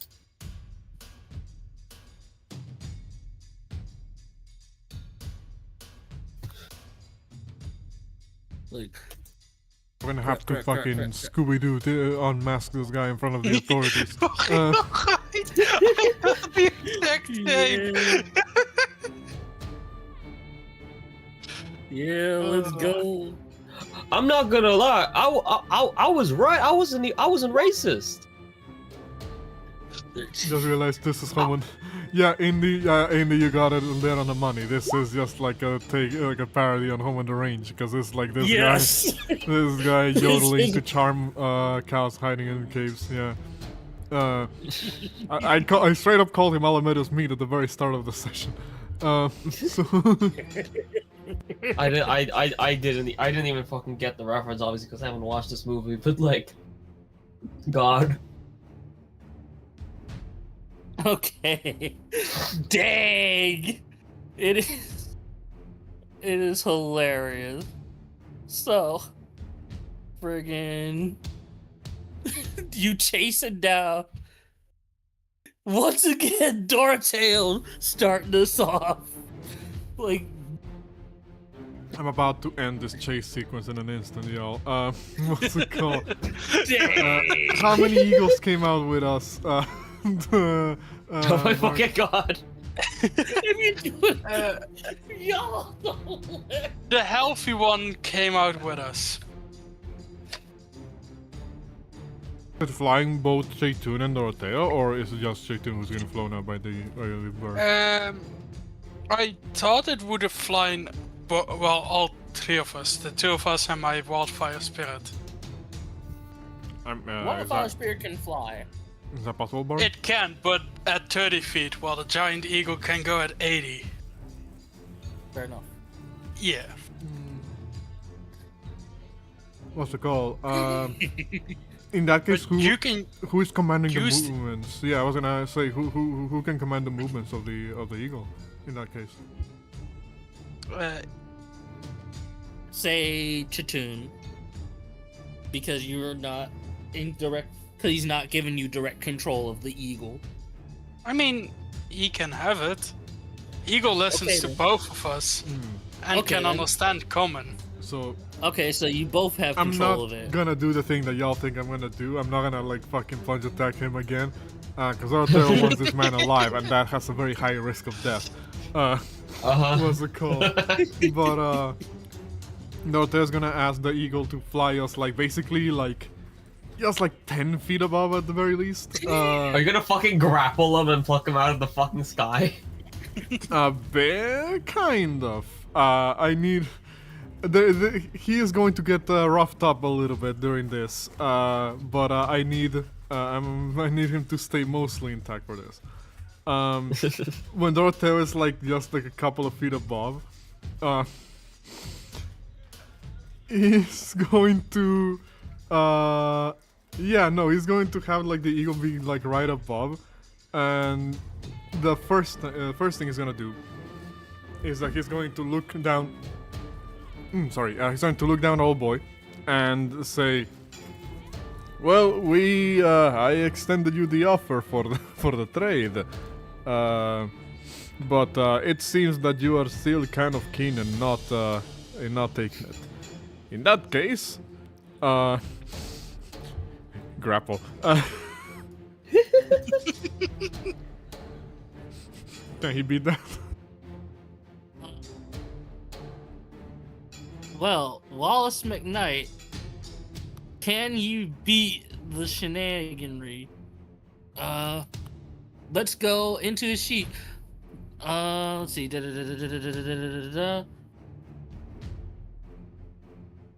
Dexterity. Actually, no, he cannot. He literally cannot. Well, in that case, I'm so happy. I'm just reading the chat. Jericho, our dear mod, is saying that they're going to sit you down to watch that movie at some point. Yeah, I mean, hey, maybe, yeah, why not?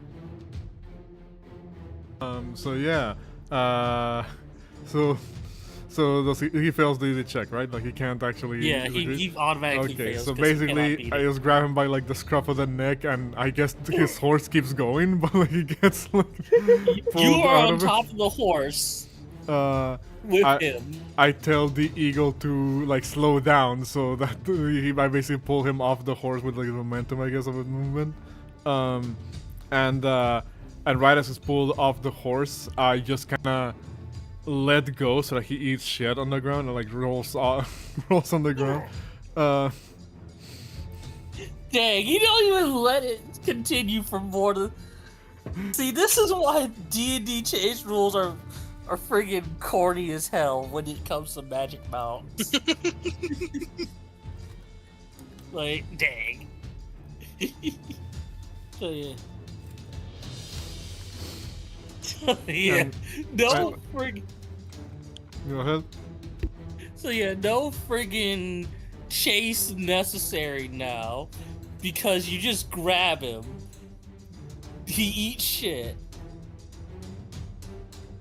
And basically his horse is gone. It's just speeded off. And now he's left to your own you're left to your own devices now. Cause friggin' A. Doroteo just has checked to have the eagle drop him off, I guess. What's it called? Yeah, no, he just tells Chayton to have the eagle drop them off like right next to old boy. Go ahead. Is the whole combat over, or? Basically, with that one move. Because there's no longer a chase because his horse is gone. So he just gives up. Right? Yeah, basically. Alright. There's Sure. nowhere for him to run. He's gone. How wounded are you? How wounded is who? How wounded is Bell? Jericho is muted. Yeah, so could God you damn tell it. me? No, I'm not. Oh, I okay. don't know why I was fucking muted. Uh, I'm at. Well, I'm supposed to be at 30 hit points out of 78. Alright, in that case, 4th level, cure wounds coming up. Yeah. Let's see. Oh wait, never mind, I don't even need to make it that high, but... You know what? Let's still do it.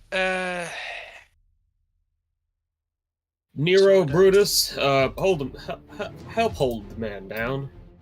As I'm gonna bring my raptors to kind of like hold him down and say, Bell is going to basically just kind of say, so obviously I'm not entirely the number one spokesperson of hey, we have a job to do other than vengeance, because vengeance is my whole kind of thing. But you know, we do need to still do our job, but don't let that rush you. Go ahead, take your sweet time. Doroteo just approaches this guy and goes, well, how is that trade offer looking at this moment?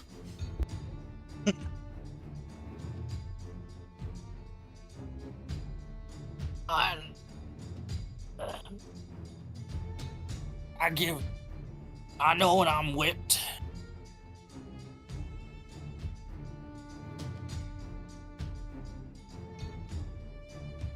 Well, in that case, I'm going to update the offer here. You know, I could just as easily turn you in, and, your goods will be forfeit, taken by the state, redistributed maybe, in the best case scenario, to their respective owners who you took them from, including me and however many other people that you may have screwed over. Sounds like you don't have a drink now. Basically, fucking low-key. But I have a better offer. Because you see, senor, I'm very much aware that you're only part of a larger problem. And that larger problem has a couple other names behind it. So I'm cutting you a new deal. Not just are you going to write up, more legalese that, gives back the land and property and all of that good stuff that you stole, but you are also going to give me the names of any business partners that you may have worked with over the past couple of years, so that they can know that I'm coming for them. You know, I approve of this, honestly.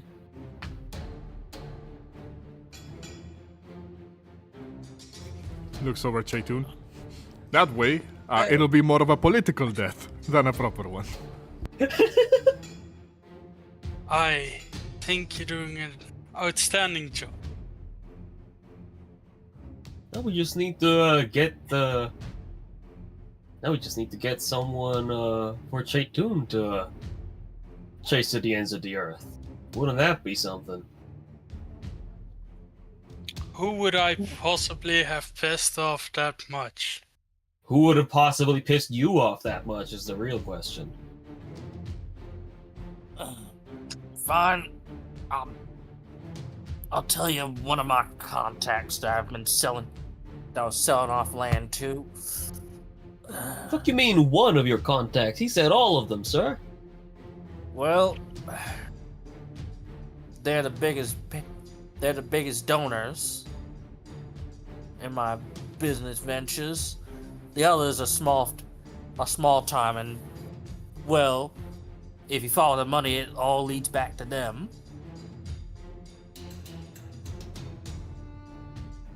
Okay. Lucas Beaumont. Belmont. Beaumont, not Belmont, you weirdo. Ba-dum-bum-bum. Cowboy vampires. I must have missed that. I must have missed that plot point of Castlevania where they engage in land fraud. Question mark. I mean, to be fair, land fraud is literally what Dracula from the original book's main, plot was. So, I hate you so much. I hate you so much. You get negative inspiration, mofo. No. Beaumont. There. Beaumont. Okay. Not Belmont. Freaking weirdos. Lucas Beaumont, okay. Nods along and says, well, now that's a name that certainly, I imagine has a level of history. One that I intend to find out. As for you, Senor, well, seeing as some of your collaborators managed to get away from us, that being the Three Stooges back there, well, Actually, I go ahead. still have eyes on them. Yeah, they just ran away. Well, They're like, frig this, we getting away from here. my guess is that you're going to try your hardest to get a plea deal by throwing them under the carriage, so to speak.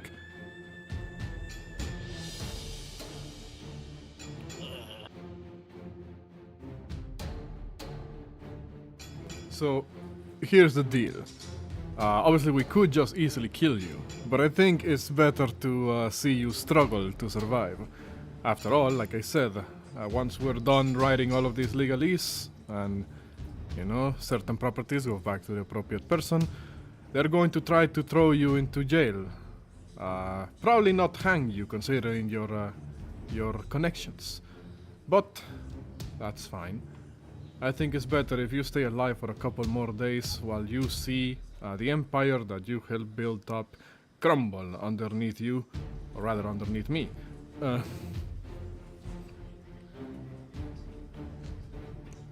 So, just as you and your friends made me feel helpless when you took my land, I'm going to make sure that you feel the same thing. But don't worry, your assets will go to bigger, better things. Mostly to me, but to other people that you screwed over.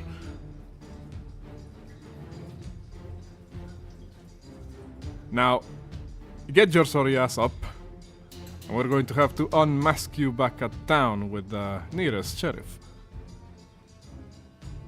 Alrighty. As you bring in... Oh. Before we go, Chayton would say to Doroteo, we need to... Do you want to loot his base? And we need to... I'll tell you get the right cattle now, back. he didn't have money at his hideout. So he's a smart man. He's not gonna hide it in the fucking criminal hideout. He's probably has it split up in like multiple properties across the fucking country. And we need to bring the cattle back. That is true. We will need to I'll bring say the for cattle the back. purposes of wrapping up the story, you all managed to round up all the cows back to Red Rock City, unmasking Wallace McKnight to the local sheriffs.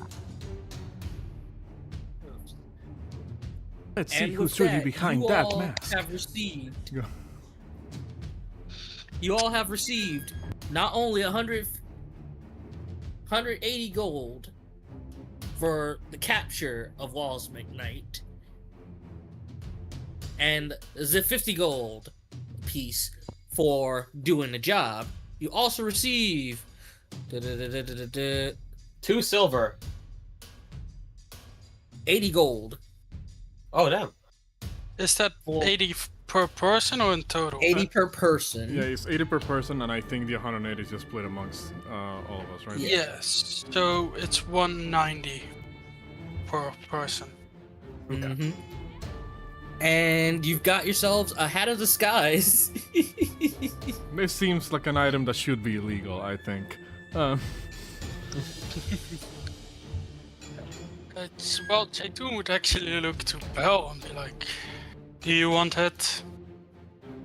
Oh. Yeah. Really? I mean, sure, I'll take it. Well, Doroteo only would want it for the money. I already have this hat of comprehend languages, which helps me with my job.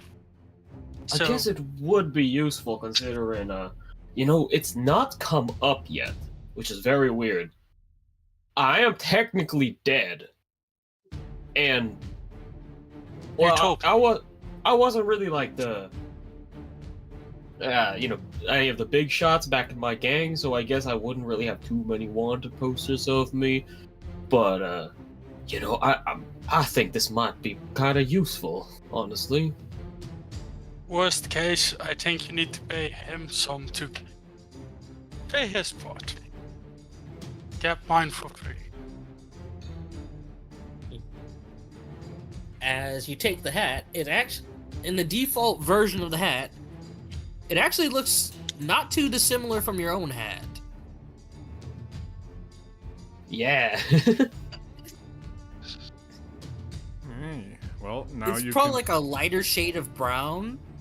Other than that, it's just a regular old gambler hat, similar to your own.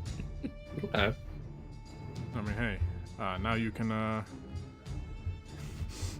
it'll add some flavor whenever you try to pull off like a penance stare. You can turn into somebody else the other person fucked over. Yeah. Fuck yeah. So yeah, and with that, the day was saved by this group of drifters. But what will their the next story hold? Find out next time on Alvona, Land of Opportunities. Yeah. Till next time. Well, before we leave off, thank you everybody who has been watching along. Thank you everybody who subscribed to the channel. I know our upload schedule is very irregular, but that's kind of how it is with D&D sessions. We play whenever we're all available and we're all good to go. So look forward to the next one, and keep watching along, and hopefully you keep enjoying the content. And now, proper goodbye. Bye, everybody. Later. Bye. Bye.